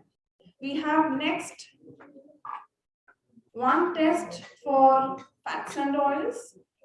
Please stay quiet, all of you. Where are the boys going? Sit back. Wait for 10 minutes.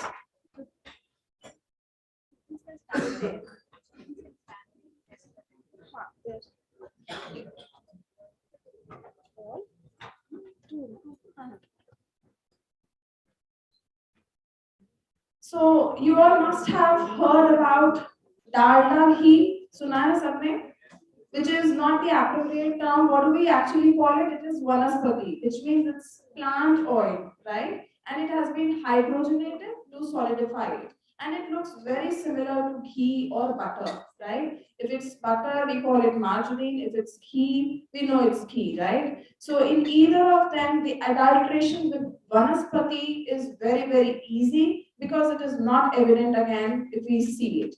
So this is what we are going to test today again for the sample of 2 samples of ghee that we have with us. We have 2 samples, we will see, and they have to be in molten state. If they are solidified, the reaction would not happen. We will add hydrochloric acid to them in equal quantity.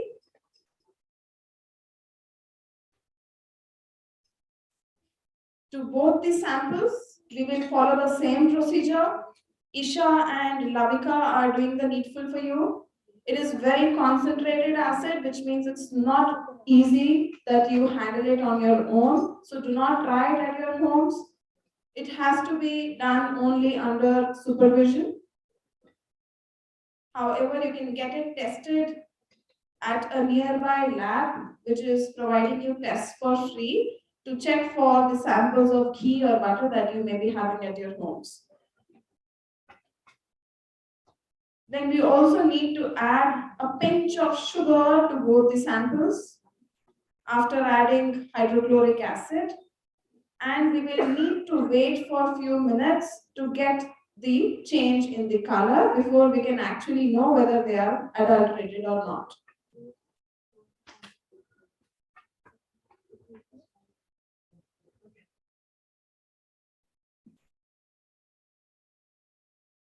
देखते हैं दही में किस तरह से starch का adulteration किया जाता है। दही में स्टार्च क्यों डाला जाएगा? क्योंकि अगर दही बहुत गाढ़ी है तो कंज्यूमर सोचते हैं कि बहुत अच्छी है, तो उसमें दूध में स्टार्च मिला दिया जाता है so that it becomes thicker, it becomes more viscous and it does not ooze out water when it is set at homes, right? So let us see how the presence of starch can be easily detected with the help of addition of iodine solution, which is easily available. So we add a few drops of iodine to 2 samples of dahi that are available with us. Dahi या yogurt कुछ भी कह सकते हैं. Colored होगा product तो मुश्किल होगा थोड़ा सा उसको judge करना, but here we have white curd with us and we can very well see that in one sample there's a black blue complex formation, which is because of the presence of starch, which forms a complex with iodine. So a blue black colored complex is formed and it indicates the presence of starch in it, whereas this sample does not have starch present in it, which is why it has not turned blue or blackish. After 5 minutes we are checking the samples again. We see that in one sample there is no appearance of crimson color. In the second sample it is a very deep crimson color which has appeared in the lower layer, and this indicates that this sample is adulterated with Vanaspati. तो हम देखते हैं हमारा पहला test. Our first test is to check for the presence of Vanaspati in ghee. So we have with us 2 samples of ghee. We will check whether both of them are adulterated or pure. Let's see what happens. So we begin with the test. We have melted sample. जमा हुआ नहीं चाहिए, हमको melted sample चाहिए. So we have 2 samples with us. इन दोनों में हम hydrochloric acid डालेंगे इक्वल क्वांटिटी में. जितना सैंपल है उतना ही हाइड्रोक्लोरिक एसिड डालना है, concentrated. Isha is adding concentrated sulfuric hydrochloric acid to the sample, and followed by दोनों samples of Vanaspati in ghee. So we have with us 2 samples of ghee का adulteration किया जाता है. दही में starch क्यों डाला जाएगा? क्योंकि अगर दही बहुत गाढ़ी है तो कंज्यूमर सोचते हैं कि बहुत अच्छी है, तो उसमें दूध में स्टार्च मिला दिया जाता है so that it becomes thicker, it becomes more viscous and it does not ooze out water when it is set at homes, right? So let us see how the presence of starch can be easily detected with the help of addition of iodine solution, which is easily available. So we add a few drops of iodine to 2 samples of dahi that are available with us. Dahi या yogurt कुछ भी कह सकते हैं. Colored होगा product तो मुश्किल होगा थोड़ा सा उसको judge करना, but here we have white curd with us and we can very well see that in one sample there's a black blue complex formation, which is because of the presence of starch, which forms a complex with iodine. So a blue black colored complex is formed and it indicates the presence of starch in it, whereas this sample does not have starch present in it, which is why it has not turned blue or blackish. After 5 minutes we are checking the samples again. We see that in one sample there is no appearance of crimson color. In the second sample it is a very deep crimson color which has appeared in the lower layer, and this indicates that this sample is adulterated with Vanaspati. तो हम देखते हैं हमारा पहला test. Our first test is to check for the presence of Vanaspati in ghee. So we have with us 2 samples of ghee. We will check whether both of them are adulterated or pure. Let's see what happens. So we begin with the test. We have melted sample. जमा हुआ नहीं चाहिए, हमको melted sample चाहिए. So we have 2 samples with us. इन दोनों में हम hydrochloric acid डालेंगे इक्वल क्वांटिटी में. जितना सैंपल है उतना ही हाइड्रोक्लोरिक एसिड डालना है, concentrated. Fssa is adding concentrated sulfuric hydrochloric acid to the sample and followed by, दोनों samples में डालेंगे, followed by a pinch of sugar, and then we'll observe for the change in color.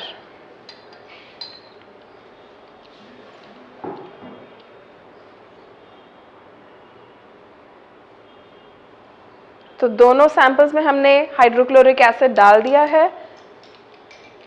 अब हम इन दोनों में a pinch of sugar डालेंगे. Very carefully we'll shake them a bit and we need to leave them for 5 minutes.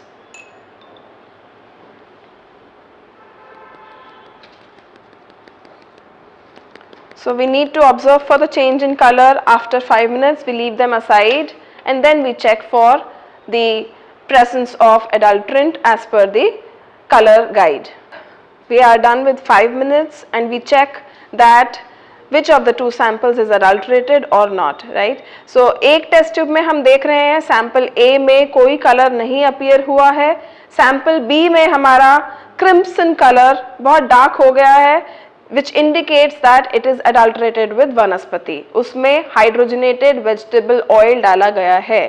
तो देखने से हमें नहीं पता चलता कि घी में वनस्पति है या नहीं. ये एक सिंपल टेस्ट से हमें मालूम चल गया है कि इसमें वनस्पति एडेड है. Now we will be doing a very simple test to detect the iron fillings into our dried product, जो कि नॉर्मली चाय पत्ती आपके घर में होती है या पाउडर होते हैं या पाउडर्ड स्पाइसेस होते हैं, कॉन्डिमेंट्स होते हैं, जिनमें भी ड्राइंग प्रोसेस होती है, सुखाते हैं जिसको हम for a longer period of time, जैसे कि ट्रे ड्राइंग होती है, कंटिन्यूअस कन्वेयर ड्राइंग होती है, बहुत सारी ड्राइंग, ड्रम ड्राइंग होती है. सो इन सब प्रोसेस में आपके मेटल के सब्सटेंसेस आर बीइंग यूज्ड, जैसे सीव्स है या कन्वेयर बेल्ट है, anything which is made up of metal. तो धीरे धीरे जब ड्राइंग होती है, इट इज पासिंग ऑन, तो ड्यूरिंग दैट टाइम वो घिस के उसके अंदर आ सकता है, टूट के उसके अंदर आ सकता है, किसी भी प्रोसेस के through it can come to your product, any dried product. So just to take an example, we have taken your normal चाय, जो आपकी चीनी की चाय की पत्ती होती है वो ली है, 2 different samples, और इसमें हम सिंपली एक नॉर्मल प्रिंसिपल के थ्रू डिटेक्ट करेंगे कि इसके अंदर मेटल फिलिंग्स है या नहीं है, by just putting a magnet on to that. जब हम मैग्नेट को रोटेट करते हैं हमारे फर्स्ट सैंपल में, we will not see anything which is getting attached to this magnet because of the not presence or absence of the iron fillings into that. Any material, any metal is not present into that. Whereas जो दूसरा sample हम देख रहे हैं इसमें भी हम same तरह से इसको रोटेट करेंगे, रिवॉल्व करेंगे, तो we have found certain iron fillings onto that with which is getting attached to your magnet. So this is a very simple test. आप घर पे भी कर सकते हैं, विजुअल इंस्पेक्शन के थ्रू भी कर सकते हैं, देख के भी आपको पता लग सकता है. ये मैग्नेट आप किसी की हेल्प के थ्रू एक मैग्नेट डाल के देख सकते हैं कि आपके ड्राइड प्रोडक्ट के अंदर या स्पाइसेस के अंदर ये आयरन फिलिंग या कोई भी मेटल कंटामिनेंट प्रेजेंट है या नहीं, because it is very hazardous to you, it is a physical hazard and it can cause damage inside your body. So ये देखना चाहिए हमें before consuming any of the dry product in our household. Now हम next test करेंगे silver leaves के साथ, जिसको हम चांदी का वर्क के नाम से भी जानते हैं. और ये यूजुअली मिठाइयों की दुकान पे या केक्स के ऊपर जो ये चांदी की परत लगी होती है ना, जो एडिबल होती है, उसे कहते हैं सिल्वर लीव्स, जो कि हमारा सैंपल है. नेक्स्ट, इसमें अडल्ट्रेशन जो होती है वो एल्यूमिनियम मेटल की वजह से हो सकती है, because it is also similar to your चांदी का लीव्स. सो दैट्स वाई ये adulteration is very much possible. इसको चेक करने के लिए we need nitric acid to detect. So nitric acid जो कि बहुत स्ट्रॉन्ग एसिड होता है, कॉन्सेंट्रेटेड फॉर्म में हमें चाहिए होगा. ये यूजुअली प्रेजेंट नहीं होता सबके घरों में, तो आप इसको टेस्ट करवाने के लिए इसका लैब की हेल्प ले सकते हैं. किसी भी नियर बाय लैब में जाके ये टेस्ट कर सकते हैं इजीली. इसमें हम क्या करेंगे, एक सैंपल लेंगे which will be the pure sample and we will be putting it into the test tube.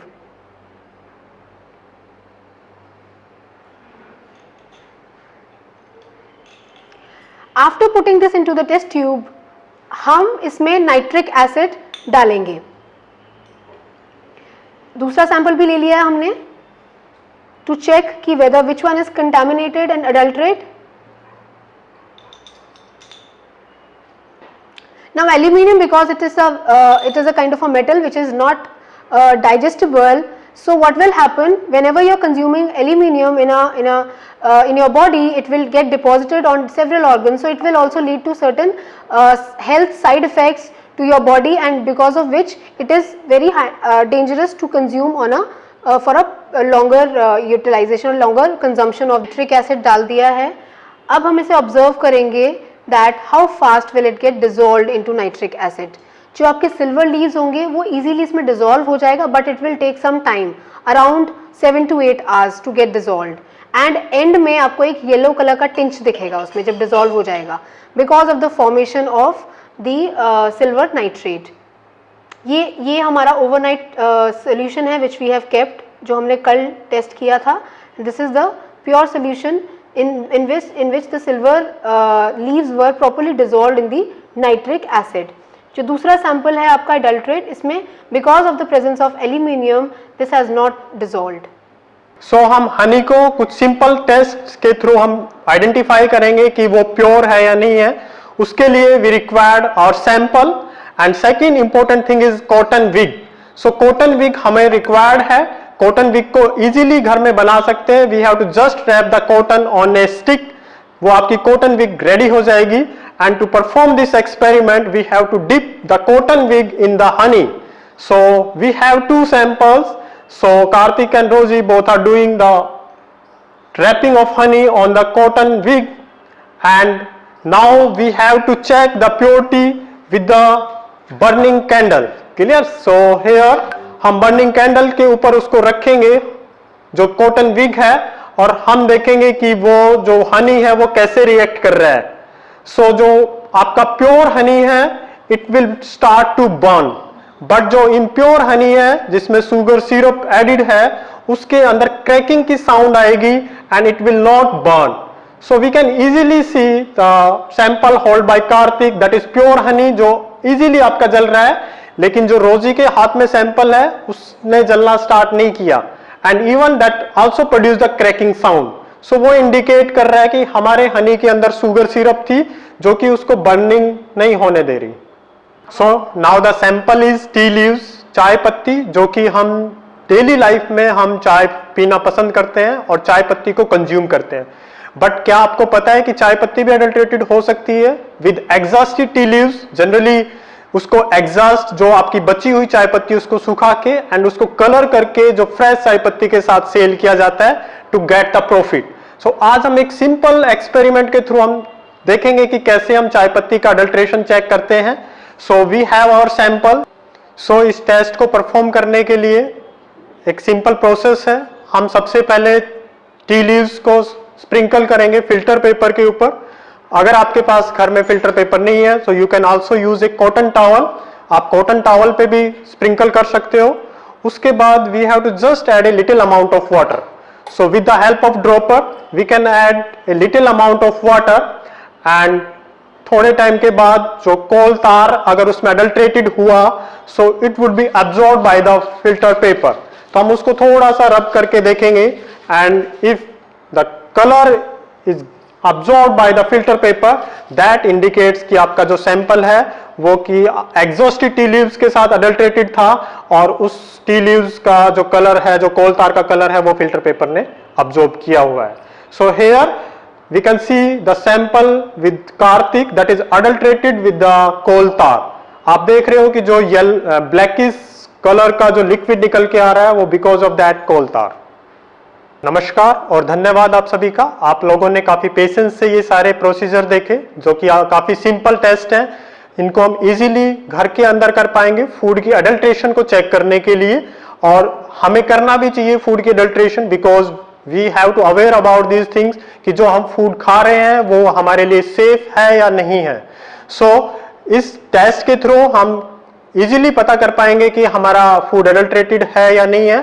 दूसरा, मैं इस वर्कशॉप को कंडक्ट कराने में हमारे जो स्पॉन्सर हैं ICSSR उनका धन्यवाद करता हूं बिकॉज उन्होंने सपोर्ट किया इस वर्कशॉप के लिए and our collaborator e food Pathshala they also provide the support for this workshop and I would also like to thanks our college Bhaskaracharya college of applied sciences to provide such a great platform for us and we should aware about the safety of the food and we have to continuously say like we have always eat the safe food. So with that, thank you very much and kindly like and subscribe this channel. Thank you very much. Thank you so much. We would like to open the session for Q&A. If you have any questions, please put it in the Q&A section.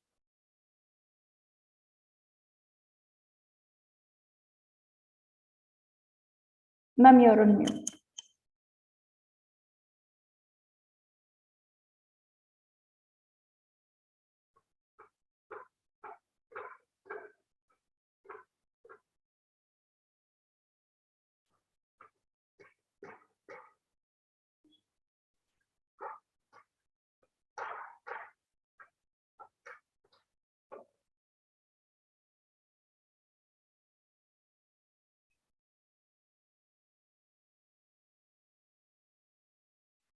The feedback link will be shared after the session.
Hello.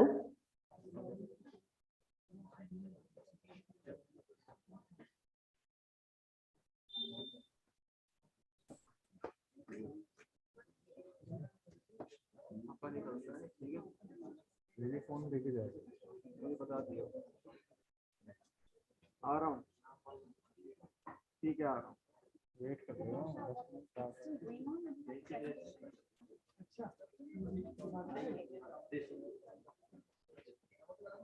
Yes. Yes. Yes, yes. So tell me, what is the question then?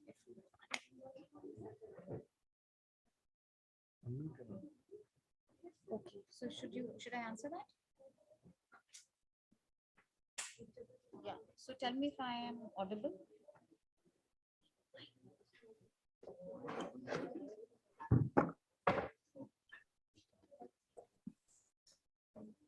We have one question. How can I find out wheat atta adulteration?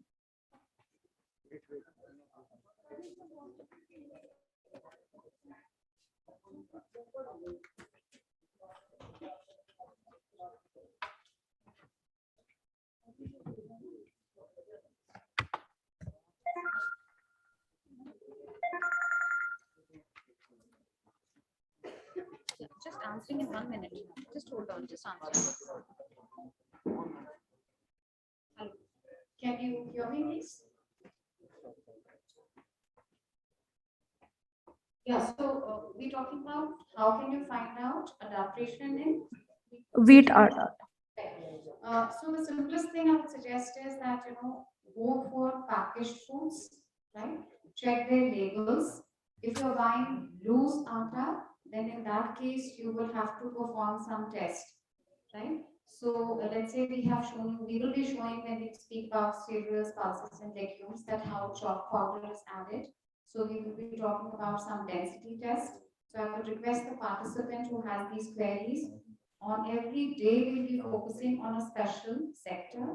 So like tomorrow we will be talking about milk and milk products, followed by we will go to cereals, pulses, legumes, and oilseeds, then fats and oils, and on the last day we'll be focusing on fruits, vegetables.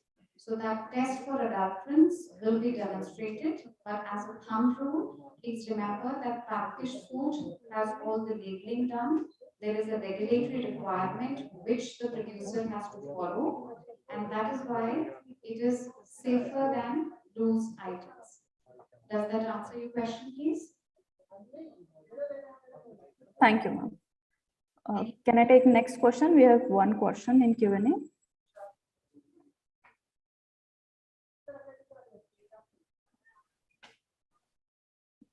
Hello, ma'am, can you hear me? Yeah. Are packaged foods labeled to be healthy, like cornflakes, green tea, Nutri biscuits, are really healthy to be consumed? Yeah, see, labeling, the purpose of the labeling is to tell you that what nutrients are present. Ma'am, can you please hold your mic a little closer? The voice is. Is this better? Yes, thank you. Right. So the purpose of labeling is to give information to the consumers. So when I'm concerned about the nutritive value of the food, you're supposed to check for the nutritional labeling. Now the question is that is cornflakes healthy, right?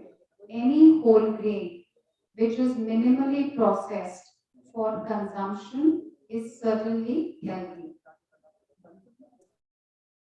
But you have to check for labels, you have to read, and then you have to understand that what fits what you are looking for.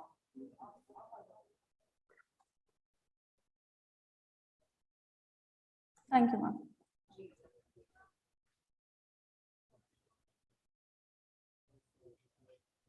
I insist, please join us on all the 4 days.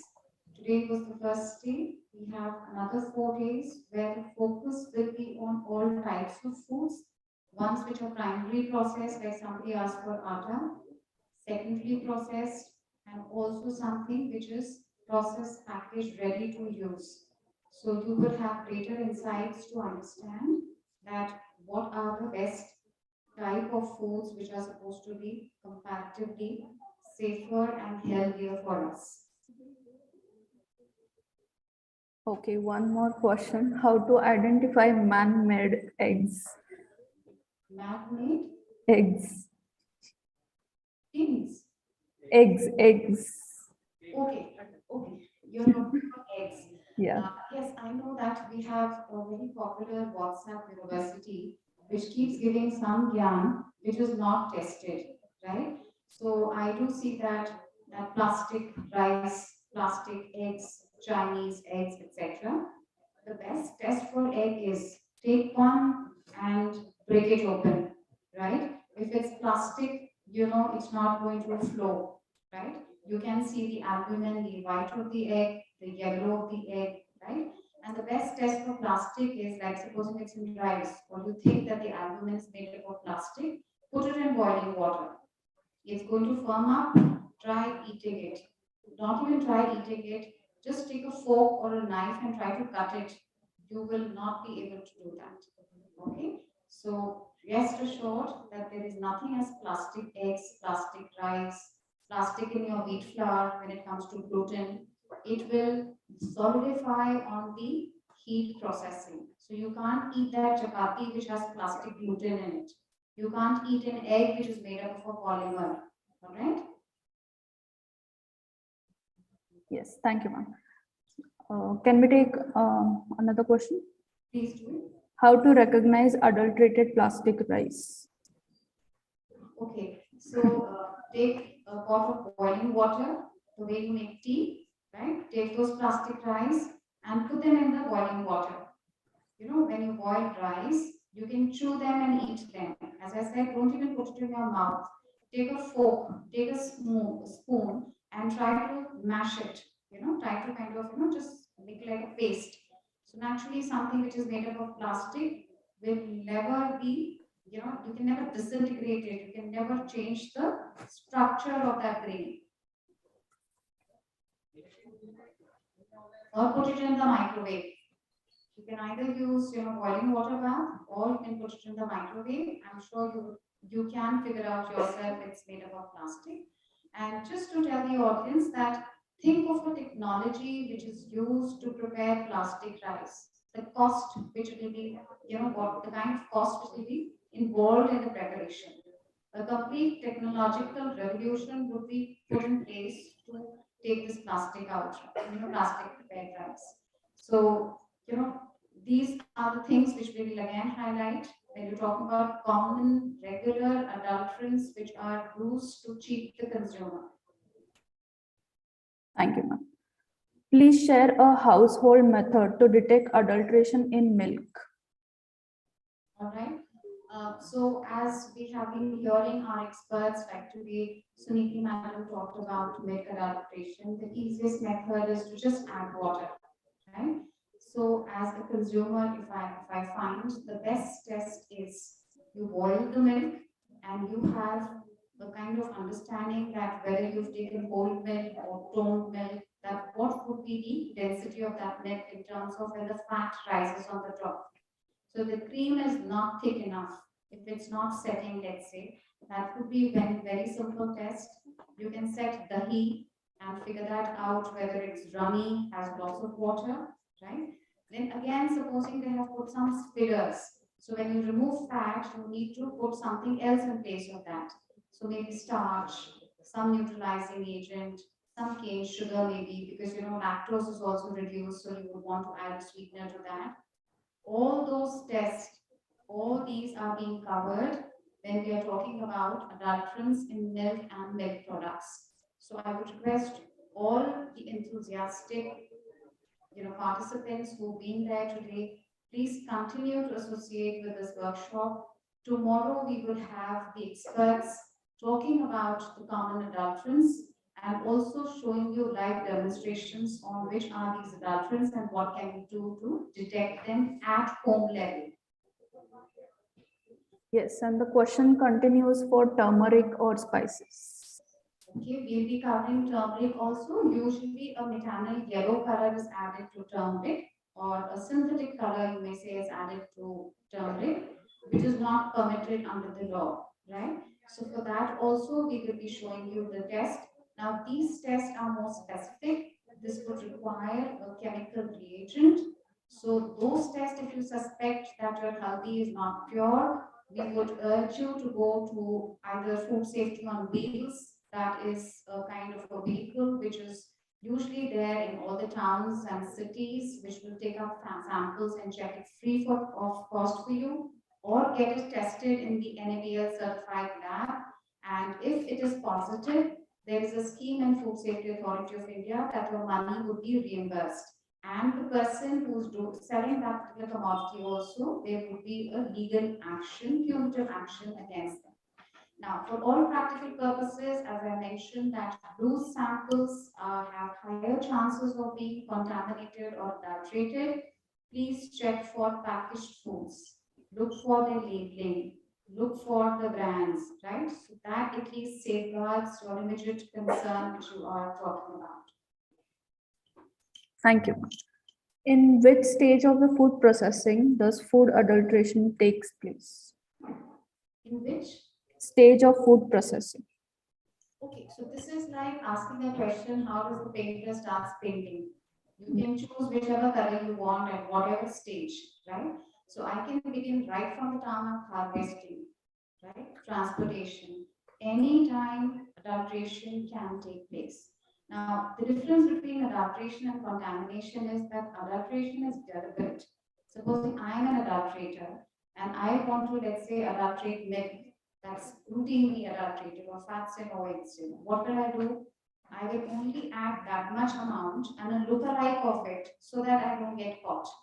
So at any stage, any point of the processing, procuring, transportation, storage, this can happen. Thank you, ma'am. We'll take a last question and we'll wait for live Q&A. Is it good to take mineral water which is consumed vigorous and have a huge industry in India? Is it good in terms of? To consume mineral water which is, I don't understand this question. Right. I think package, they're talking about packaged mineral. So let me just first make you understand there's nothing as mineral water.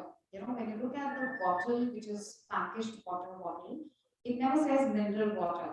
It's simply drinkable, potable, safe water. Okay. When you say mineral water, then some additional minerals are added to that water. Okay. Now, the question is a question which is very individualistic. You can afford to buy mineral water, packaged drinking water, and you want to consume that. There's nothing bad about it. But I'm sure it's going to dig a big hole in your pocket. Every day you're going to purchase 10 liters of bottle or even more for the entire household. So it is safe, packaged water. Again, I told you, look for the labeling.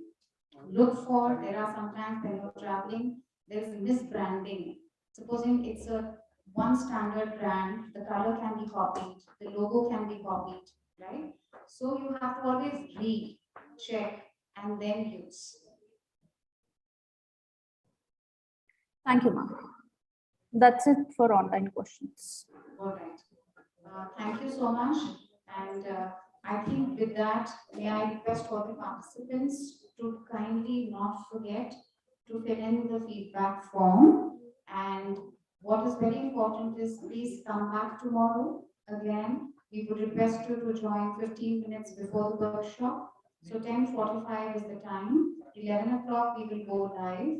We will have a speaker talking about standards, regulations, what the consumer can be also taught.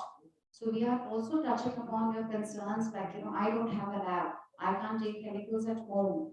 How do I safeguard the health of my family members? How do I make sure that I'm buying only safe, protected, healthy food? So for that, I would want you to please continue to attend this workshop for all 5 days. It's only when you attend all 5 days, we shall be happy to share with you e-certificate. And as has been mentioned, there's a DART book, which Vanaspati sir also mentioned about, which is a free resource, which we will be sharing with one and all with that e-certificate. I thank you once again, everyone, for taking out time to be with us and showing so much of interest. I'm absolutely heartened to see that people are concerned about food and what can be done to make it healthy, nutritious, and certainly safe for all. Please, each one teach somebody else who's interested in learning this. That's the takeaway message for today by all the dignitaries on the dais as well, that please learn, practice, and teach probably anybody, your neighbor or your friend who's interested in learning that. Thank you once again. Thank you, Diksha, Dr. Nilesh, and the entire team, Mr. Pawar, who's been helping us with this live demonstration and the workshop online as well as offline. Thank you, ma'am. Thank you, participants, for joining. I have shared the link in the chat box. It's the same link for 5 days. So you can join with that link. Thank you so much. Thank you. Bye-bye. We can end the session, right? Sure.